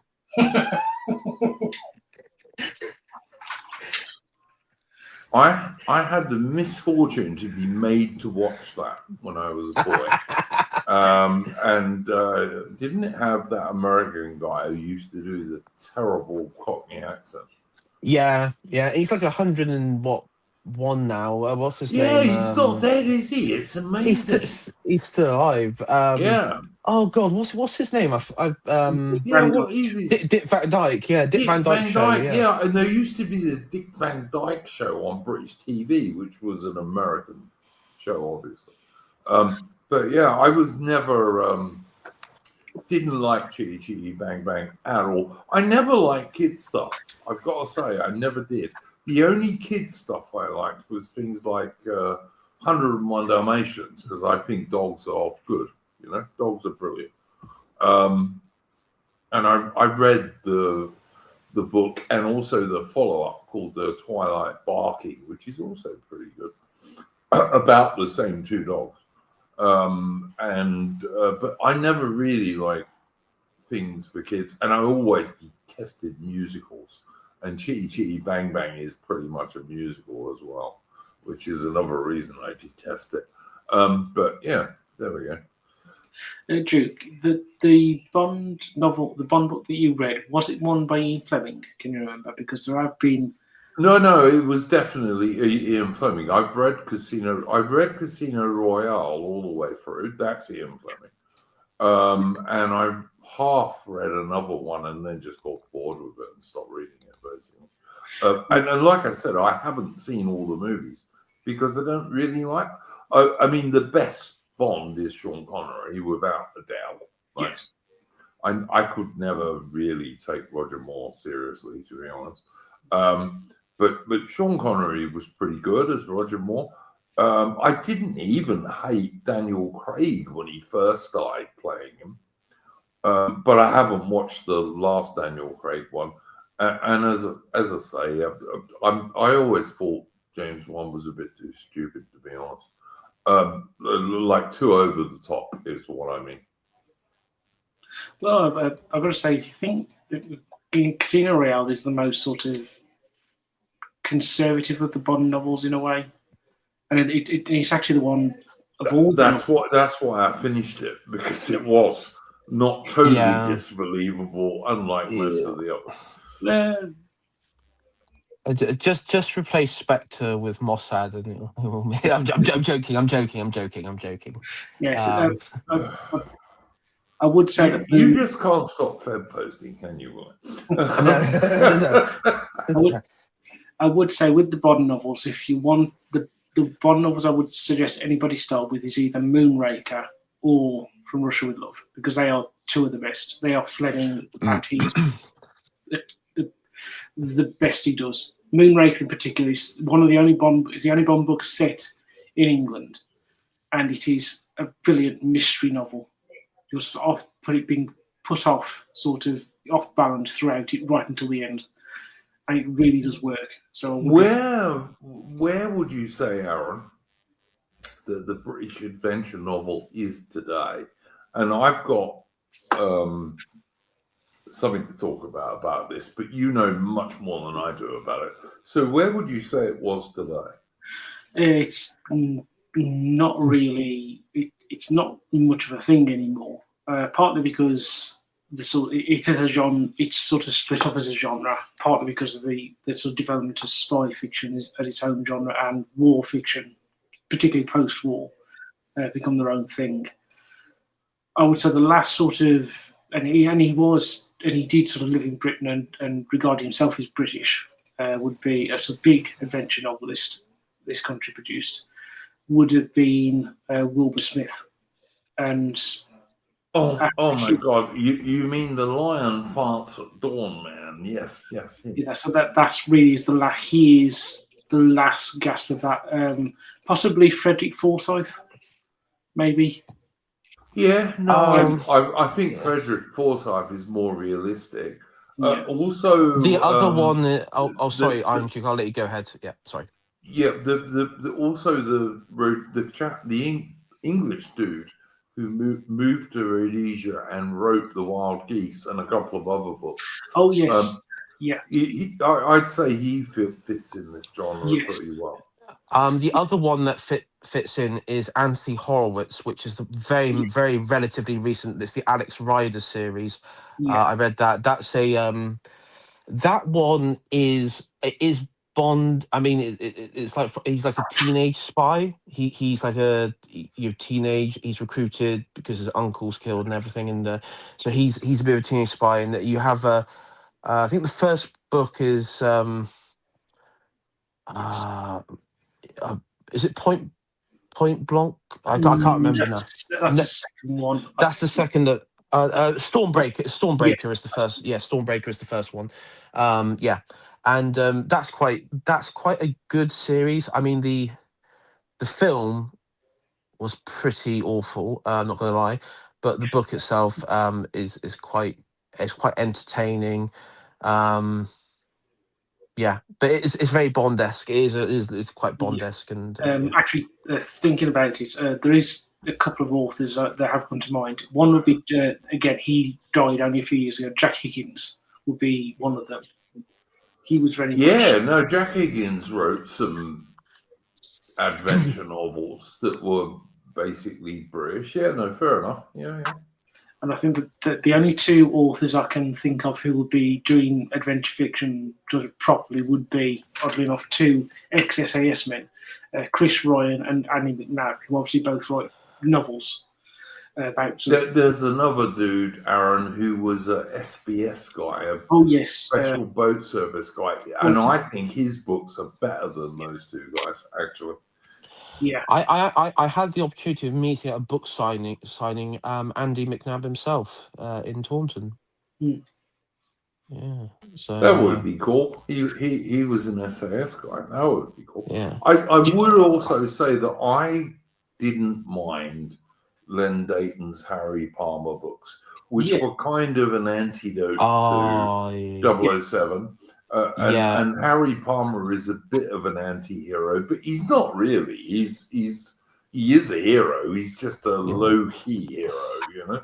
Yes. I actually, funny enough, I do actually I agree with Duke in some ways. I as a pure, I mean, forget all like the fancy like space station-y laser stuff and and characters and everything.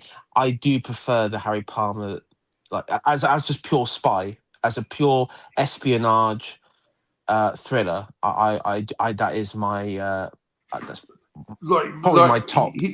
he's like Harry Palmer, and of course Michael Caine played him in about 3 different movies, like the Ipcress File and all this kind of stuff, Bullet to which Beijing are and books. things. We Yeah, Liam, but we did not mention he's supposed to be a that. soldier who fought in Malaya and did something wrong, which enabled them to force him to join MI6 and like become a spy, basically. I'll just say, William, we don't mention Bullet to Beijing or Thingy to St. Petersburg. They do not exist. Just actually, an interesting thing, Duke, you mentioned there in the films. That's very much true, and that's something that Len Dayton really didn't like. That was one of the few changes to the story that he didn't like, because he said that was not sort of realistic to him, which is interesting. I'm sorry, Aaron. What wasn't realistic to him? I know what Len Dayton said was he didn't think that would be realistic. That the British intelligence would blackmail a British soldier into doing that. A foreigner flying for a British soldier. They probably wouldn't need to be honest. I mean, like if you got a good British soldier who liked what he did, you could probably recruit him. Absolutely correct. That was yeah. You didn't really need to like blackmail. I mean, I mean that's sort of what the KGB would do to try and turn, and that's what we would do to turn like KGB like your double agent sort of stuff. I mean, the funny joke within the KGB was they tried to do it with the French intelligence services, but usually worked the old thing of like getting them to like honeypot trap, sleeping with a prostitute. But wouldn't work with the French. It wouldn't work. It wouldn't work with the French. That was the problem they found. Well, it wouldn't work with the British if you were straight either, to be honest. But I mean, the other one I think is worth mentioning, Aaron and William, is Callan, of course. Yes. He played by Edward Woodward on TV, and actually really good. Yeah, that's. I would recommend anybody should watch the TV show. Also, James Mitchell, who created the series, wrote novels for Callan as well, which were actually the novelizations of the stories of the TV stories. They're actually just continuation novels that he wrote, and so I would recommend them as well. One thing I would mention is that another one would be. Let's think. Oh, what's that one? I forgot the name now. There was Innes Hammond, post-war, was another good adventure story writer. He very much wrote stories that were these were clearly adventure stories. They were not sort of spy fiction necessarily or war fiction. They were very much adventure stories. So there was one about a firm that an air haulage firm.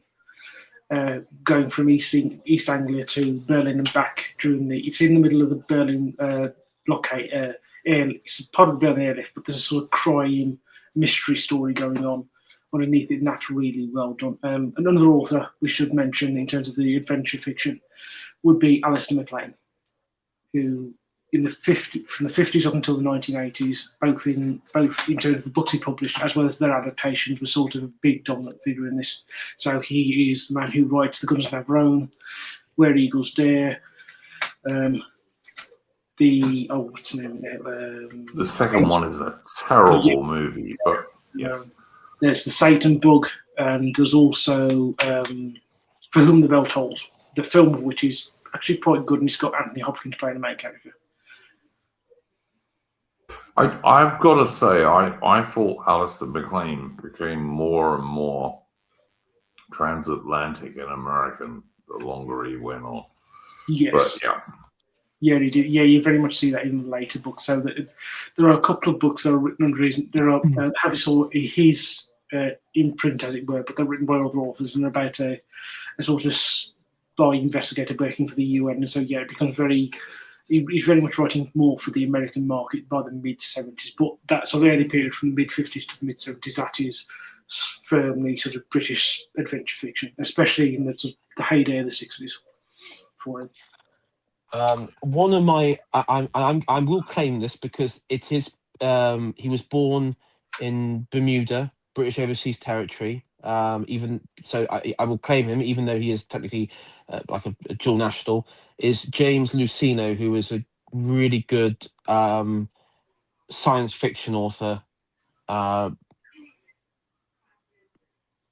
particularly the Star Wars Legend novels. Yeah, and I think if you want to read modern British adventure fiction, it's generally you generally find it in sort of things like that, whereas the continuation novels for sort of ongoing franchises. Sadly, you don't have those big tent authors who are writing them sort of on their own, as it were. One thing I would say, Arron, and you'll know much more about this than I do, and that's why I'm asking you. You've got people like obviously the Hornblower books, yeah. You've got people like Patrick O'Brien, who wrote Master and Commander, which was turned into one of the best films ever made, with Russell Crowe and Paul Bettany. And you've also got people like the Sharp books, for example. Yes. And these they're somewhere between historical novels and what we're talking about in terms of adventure books, I guess. But you'll know more about this than me. So how would you position those? Yes, they're very much on. I previously mentioned that you had that sort of division between contemporary adventure stories, British adventure stories set contemporaneously to when the author's living, and those are historical fiction, and those all very much start in the sort of historical side of adventure fiction. And that's one area that is sort of continuing. But even there, if you think about it, other than say Bernard Cornwell and possibly Steve Scarrow and Dan Jones, they're that sort of historical adventure fiction in terms of Britain is quite small comparatively in terms of the big names. I would just say one other guy who is definitely worth reading if you're a reader is the guy who wrote the Dando books and what's his name, Arron? You'll remember. He had a synonym, but then he had his real name. William Clive was his synonym. Yeah. Ronald Bassett was his Ronald Bassett. Thank you very much, Arron. Really good books. You should read those guys if you're into this stuff. And another one I'd mentioned that's related to that is a book called The Leopard and the Cliff, which is about a British officer on his own. He's the only British guy there with a load of Muslim Indian soldiers. And it's set in the third Afghan War of 1919, just after World War I. And he's told to evacuate his fort. And this one guy on his own has to take his native regiment back towards the British lines. And of course, there's all sorts of treachery. There's loads of fighting, and it's a great book. It really is. I can't remember the author now. I don't know if you know who it was, Arron, but really well written. It's an excellent book. It's one of my favorite books. Yeah, I know the book you talked about, but the author's name escapes me at the moment. Actually, on that, a film that's similar to that is Northwest Frontier, which got Kenneth More in, which also I would recommend from 1959, which is really good. Actually, Duke, I should just mention I have got a history book on the Third Afghan War, so if you want to do sometime in March a live stream on that, I'm more than happy to come on as a guest. Yeah, mate, we can definitely do that. But yeah, no, I agree with you about Northwest Frontier with Kenneth More and Humphrey Bogart's ex-wife. What was her name? Lauren Bacall. Lauren Bacall, yeah, nice. That's a good movie, well worth a watch, and you can find it on YouTube too. one thing I've noticed is a lot of these authors, particularly ones that are still alive today, are I would say either in their youngest ones being like 60s and then going into their 70s and what have you. Yeah. And one thing I've noticed is if anyone goes to like the nearest Waterstone, and I think I've told this story hundreds of times. I used to love going to Waterstones because I would get like one of my sort of Osprey military books, on any sort of subject, whether it be like the Easter Rising or Sherman's March to the Sea. I remember I hadn't gone like in about a couple years, and this may have been after COVID. I can't really remember now, but I remember I went to my local one and I went upstairs to the history section, and to my horror, I was like, everything on the shelf is either Boris Johnson's biography, Hillary Clinton's, the Obamas, Trump, all these other sort of usual scumbags you see on television. And I went over to like the desk and I was like, where's the Osprey Matrix? Oh, we don't do that now. And she says that you got sort of more contemporary history around there, and it was like history of women and so. And I was like, no, I want my bloody Osprey military history books. I don't give a damn about this crap. I used to have scores of those, William. I will say the Leopard and the Cliff, which is a book I thoroughly recommend, was written by Wallace Breen. That's the author. I was going to say, what I'm just having a look. I've got, I've got one, the Anzac Infantryman, 1914-1915 Osprey. There we go. Got that here. One thing I want just to add to what you said, William, is that if you're looking for British adventure novels now, don't look in the mainstream publishing. Look at indie published stuff, especially if you're on X. There's a huge sort of community of indie published authors. I follow a lot of them. They follow a lot of me. Oh yeah, I absolutely, absolutely. I found with the Star Wars one, James Lucino, he in the Star Wars community, in the book, the novelization community, him and the author for Thorns novels, who his name forgets me The now. only Star Wars book I like is The Empire Strikes Back, and it's a shame they didn't win.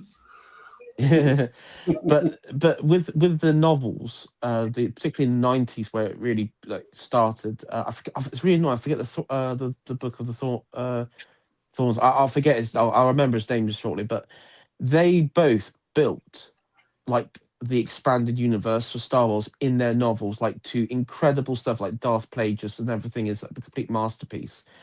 And what they did when Disney bought it, they actually just got rid of those authors and they brought in like diversity hire authors. And as you can imagine, and women.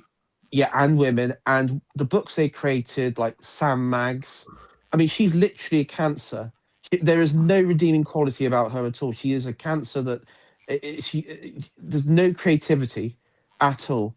I mean, anything she touches, she kills. William, look, they're just about to ruin Lara Croft because Lara Croft became popular because she had big breasts, basically, and they now have an actress playing her who does not have big breasts, so I'm not interested. All right. On the other hand, also, they're going to make a new Narnia book, which I guarantee you will not be 3 English children. Guarantee you it won't be 3 white Anglo-Celtic English. Oh, of course not. No, there'll be like mixed race and stuff like they did with like the famous Five or whatever it was. They did the similar thing. It will be fucked. Yeah. By the way, it's Timothy Zorn was the name. I mean, these people literally had to pester Lucas and everything for his notes, and then sort of construct a other expanded universe material around it, and then they just get like brushed aside and it's like sorry, and then and what makes it worse is they actually like because they unfortunately they signed a contract with the company, for all their ideas on like places and names and what have you. These fuckers who come in who could take everything, not credit them, and then pass it off as their own. It's absolute. I mean, and so if you're like, by the way, so if anyone watching here and you're an author, I would legally you need to have like think about property, like your property rights if you're signing anything, because unfortunately, because they signed it with Lucasfilm or Lucasfilm Publishing, or whatever it was, and it all went to Disney, they technically don't have any rights to it. But you know, Yeah. I know we've talked about movies mostly related to books a fair bit on this series, but on the stream, but I don't want to make this of like a movie stream. So, Aaron, if Yeah. you want to find good British, and I mean British, but you can include Australian, Canadian, New Zealand, adventure fiction these days, who would you look at? Any particular authors? Any particular publishing houses? This kind of stuff? When it comes to today, they're few and far between. Most of the indie published stuff at the moment in Britain is usually horror, fantasy, crime. There's very few adventure sort of fiction I can think of. A.P. Patterson, who's an Australian chap, it was written a couple of books. I think they're sort of crime adventure stories, and I've not read them, but I've got a couple of friends of mine who are two self-published, indie published authors, Steve Stark and John Davies, and they both read them and recommended them. And there's this author. He is technically American, but he lives in New Zealand. His wife is a New Zealander, I believe. They're called Nick Horvath, who wrote a book called Sled, which is a sort of adventure revenge story, which is I've heard really good. And I'm going to read it. DK, who's on the screen now, wrote a very good review of it. That's very much worth a read. I would just, before I go any further, the gentleman in the chat called American writer and essayist 112. He brought up the Men's Adventure Fiction podcast. I can recommend that. That gives you a good idea of particularly post-war old sort of adventure fiction to read. That's a mixture of both British and American, but that's well worth a listen to if you are interested in that. Honestly, I would, at the moment, I would keep an eye out in the indie stuff, because they're not, as I say, adventure fiction isn't as broad, isn't as widely written at the moment. There actually one author does come to mind. Let me just make sure if I can get his name, because I actually interviewed him on my channel. Let me just find. Come on, there we go.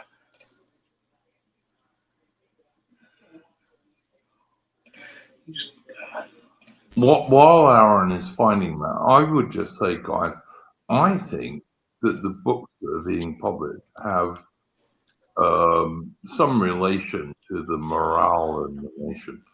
And the fact that there aren't many good British adventure fiction authors anymore.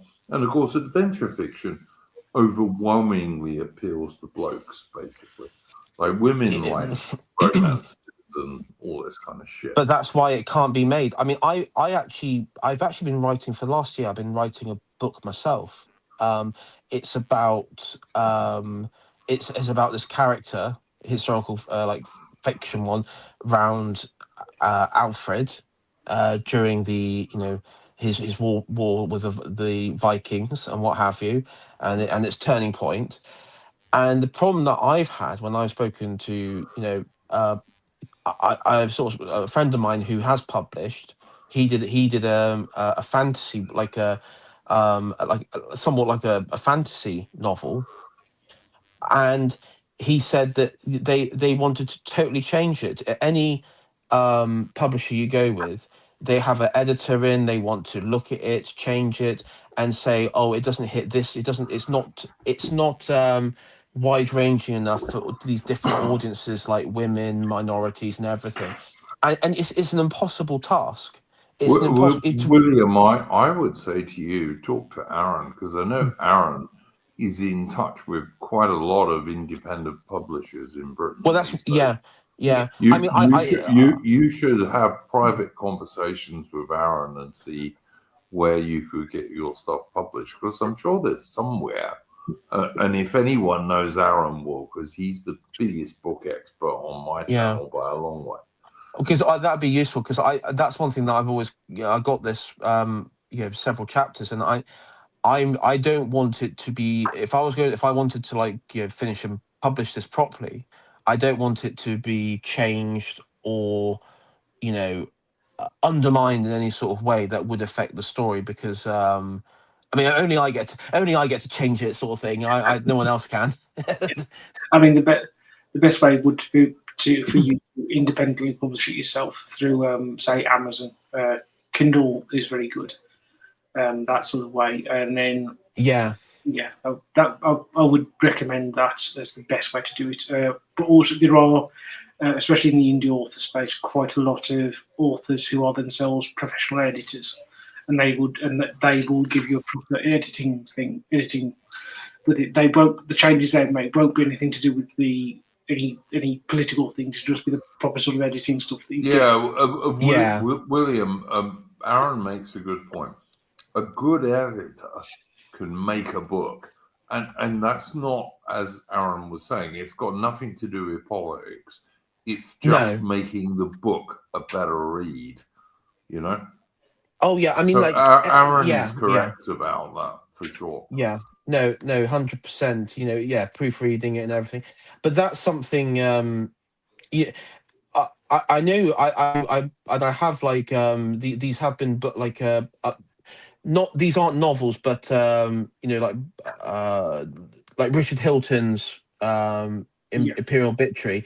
I know that has been republished by Imperium Press. So there are various publishers out there who are on our side, effectively, who will, like, publish, and particularly books which are really hard to come by, and that one was. I mean, I had to rely on a copy that was uploaded as a PDF from Australia.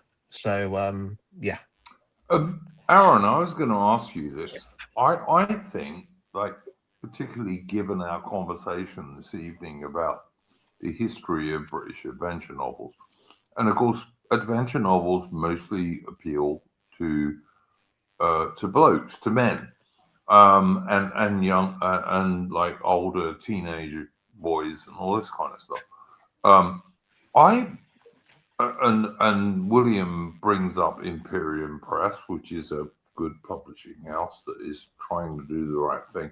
I wonder, Arron, is there space for, or is there a British publishing house trying to publish like much more traditional British fiction as well? Yes, I should just say the Imperial Obituary isn't published by Imperium Press. It's published by Wilfring.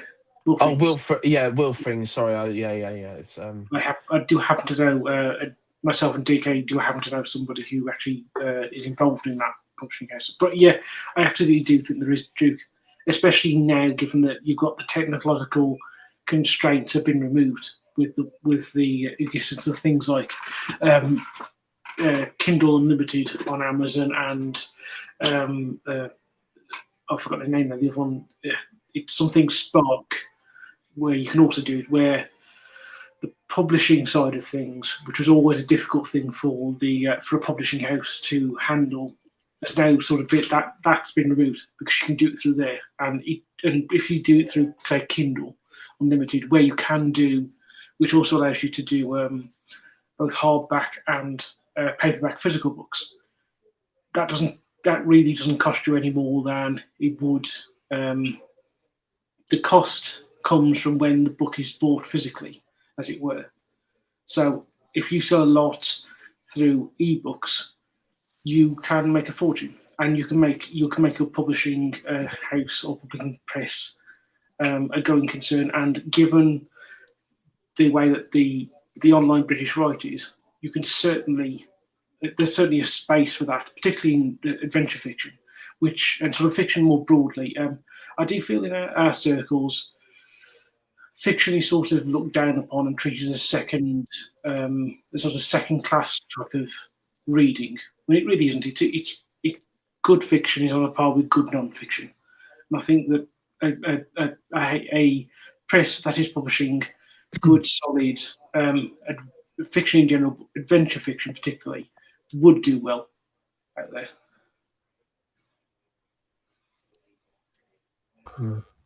I don't disagree with you at all, Arron. I think that good male-orientated adventure fiction is kind of essential in a way, because when you're a boy of, I don't know, 12, or you're a teenager, you need to be able to read about great British guys who did great things. And of all the countries in the world, Britain has the least shortage of those, I would say. Like, we have more genuine heroes, not only military and naval, but also like exploration, inventors, industry, you name it, and art as well. I don't think any country in the world has as many as Britain. But if you were a young man growing up in 2026, you wouldn't know about any of them, because the whole of the system is designed to pretend there weren't any. Yeah, and actually when you bring up the sort of moral thing, Duke, you're quite right. It's like with telling the story of St. George and the Dragon. The purpose of telling that story isn't to tell people that dragons exist. The purpose is to tell you that if you are brave and you can stand your ground, you can defeat evil. It's absolutely, and the same with fiction. Yeah, 100%. I mean, 100%. I talk about the Star Wars novels and everything, and while I mean, a lot of the reason why they're so popular is because the more that, as you said, the more that sort of, and as I mentioned earlier, the attack on in the post-war, the British identity and colonialism, and through like the Marxist, this sort of Marxist lens that sort of happened with it as a way of attacking and degrading Britain. I think a lot of people who were into that naturally retreated into even more levels of fantasy, whether that be maybe like fantasy, like high fantasy, or science fiction, science fantasy styles. But the problem is that, just look at if you look at like the current state, you have characters who, as I say, are stuck in a rut, unhappy with their lives, don't feel any fulfillment, and go off on this grand adventure where they actually discover themselves, their identity at a greater level, exist in various different forms, and in like go through like an Odyssey-esque adventure and come out a hero, or maybe see a different perspective, maybe go from a villain to a hero or something like that. That's something that the current state don't like, because what this is the ironic thing with the hyper individualism of the modern sort of like particularly like modern Britain likes to pursue, is actually not really you're not a you're individual, you're a collective of degraded people who are addicted to cheap dopamine hits, and nothing else. The thing, largely, the young people are somewhat Americanized. Someone mentioned it before. You have short attention span TikTok stuff. You have content and everything. Nobody really reads. Nobody explores what themselves on a deeper level. And if you do, you're more likely to be flagged by Prevent than anything else. Well, I think that's a bit of an exaggeration in terms of I'm not. I know, because there was a guy in this country, and you got a year ago, who went to court because of his reading list. Yeah, no, I remember that. Look, I'm not disagreeing with you, William, and I detest the people who run Britain today. And detest is the lowest way I can put it. I'm going to come back to Arron Hook at the end of this. I would say read about your history, read about British heroes, read about archetypical British heroes, because there are a lot of them. And that's kind of what we've been talking about tonight. I've got to say, look, my ex-Twitter feed is completely full of Rupert Lowe and Restore Britain's the rape gang inquiry, which made me very, very, very depressed before this stream. But I have to say, guys, you got to read it.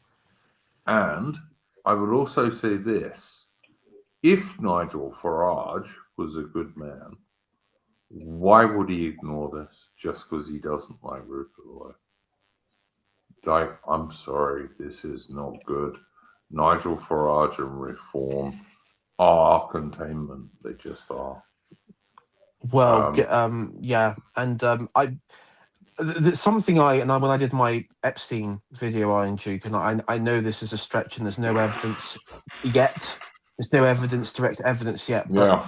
with Rupert Lowe, and you know what I'm going to probably say, with Rupert Lowe exposing girls being, trafficked out of Britain, I do wonder if that network and the Pakistani grooming gang network ever intercross, because that's something, and I'm not the only one that's been thinking that. I've seen others sort of put that idea out. Listen, mate, I'm not gonna speculate on this. I'm just gonna say some of these girls were 11, some of them were branded, some of them were probably killed. Some of them were expected to go and deal with carfuls of 5 or 6 Pakistanis, 11-year-old girl. I'm sorry. These people need to die, as far as I'm concerned. They just need to die. Anything else I say will get me in trouble with YouTube, because there's a apparently total, you're not supposed to protect little girls, according to some of these people. There is a total media blackout in the UK. I think what they call a de-notice. Nothing, William, on the bias broadcasting, bias brainwashing corporation, the BBC. Nothing on the ITV, and only a very small amount on GB News.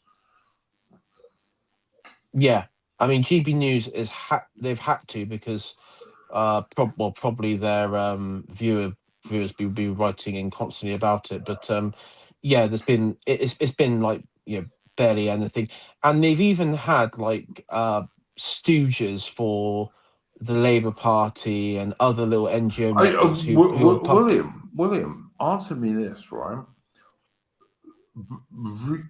Grown-up actresses in Hollywood apparently had to do stuff for Harvey Weinstein in order to get parts, right?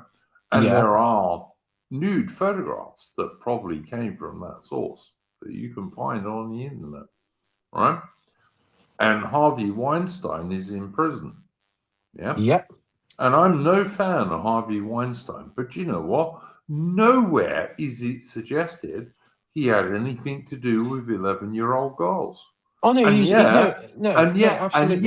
no, William, and yeah, in Britain we're supposed to make excuses for Pakistanis, and whilst we get bollocks on the BBC about, there's too many dogs in the countryside because Muslims don't like dogs.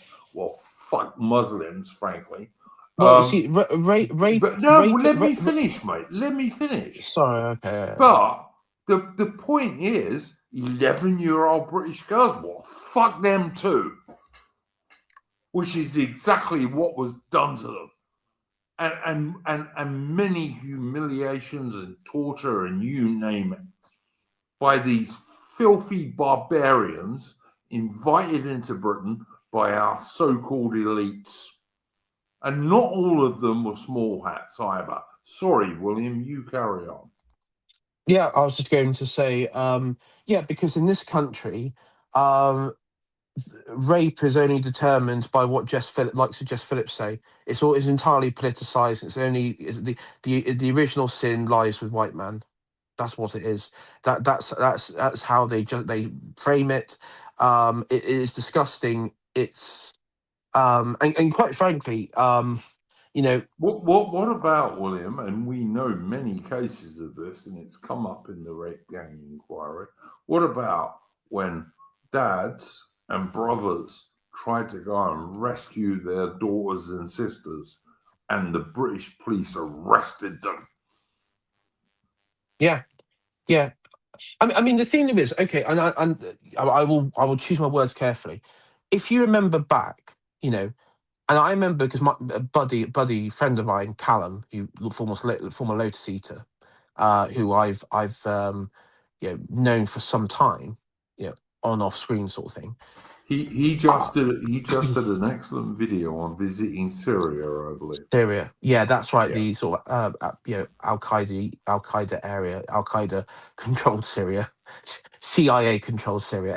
Anyway, MI6 controlled Syria also. yeah, Let's not. MI6, Don't make no Mossad, excuses for us, no, babes. no, Mossad controls Syria. Yeah, anyway, the point is that when when he during the riots in England after that Axel Rubicabana, he went on the stream with, I think it was Lauren Southern and Destiny. And one thing that you know, I guess maybe that this is just sort of the ignorant American sort of thing. Maybe and it was all playing off with these two American, like Destiny included. Is at the end of the day, you have this alien population, Lauren and wait, Southern is Canadian, but she did marry a Fed from yeah. Australia, and she's a con artist totally. But yeah. But the thing, but it's like, yeah, they was all hooked up on, like, you know, hotels being set on fire and everything.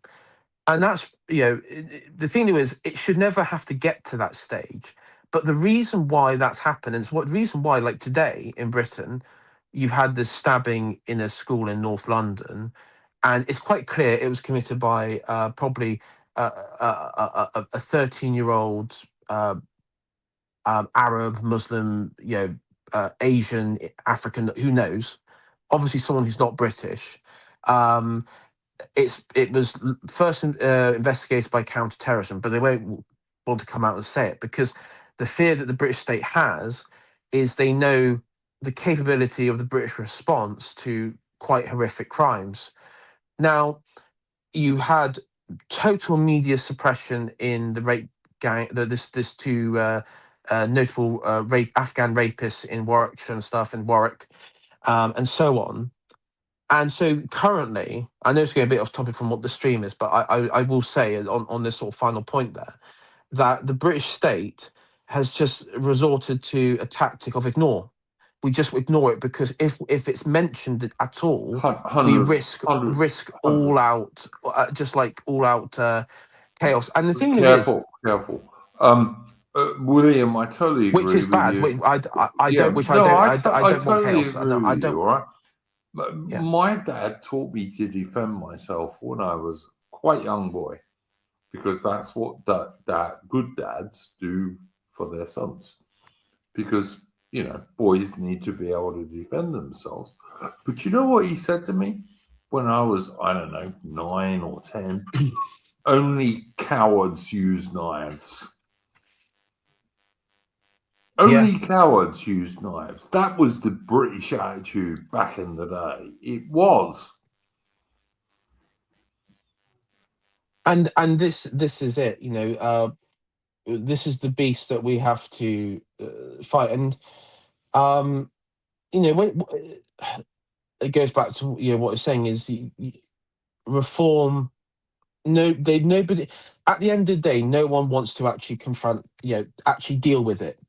The people are crying out for, you know, for this nightmare that this country's in to stop. I support Steve Laws. Steve Laws is right in what he says. That's my opinion. But this country wants this nightmare to stop. Reform is quite clear that no party present really wants to stop this because they don't actually want to work. They just want to enjoy the benefits of what the country we have left. And that's the sad. That's the most tragic thing about it. Which ain't much. No, and it ain't much. No, which is the tragic thing about it, you know. And there's all right, William. Yeah. You're right. We've gone way off topic. This is Arron Hook Street. Arron Hook is a booktuber.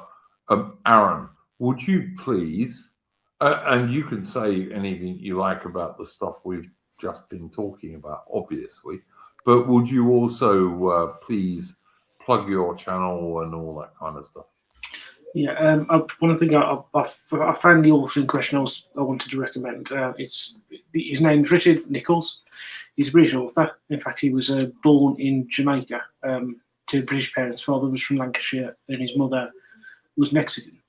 And he has written, an independent author. He has written a spy adventure novel called Lost Causes, very much influenced by John Buchan and Sapper and Ian Fleming. I can very much recommend it. I've reviewed it on my channel and I've interviewed Richard as well.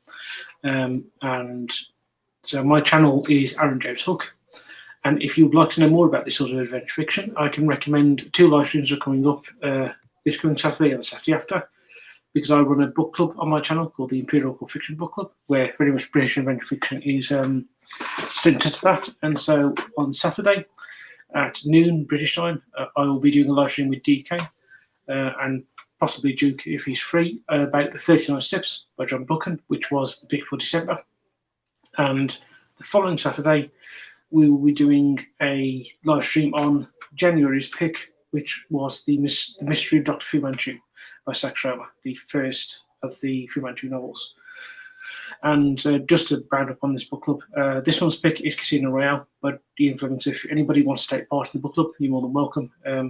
You just have to read Casino Royale by the beginning of next month.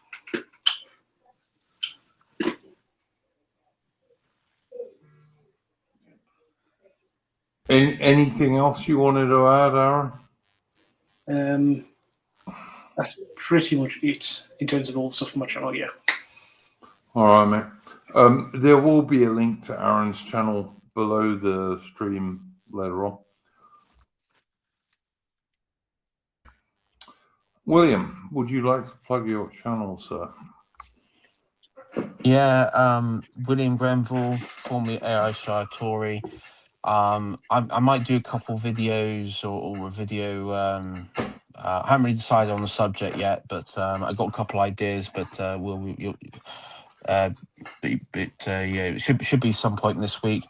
I have been mulling over. I don't know if unfortunately, my introduction to the book sphere, the YouTube book sphere, has been the like a bull in a china shop. I've gone charging headfirst into 120 Days of Sodom, as we all know, and unfortunately, that's become a very, very popular reading on my channel.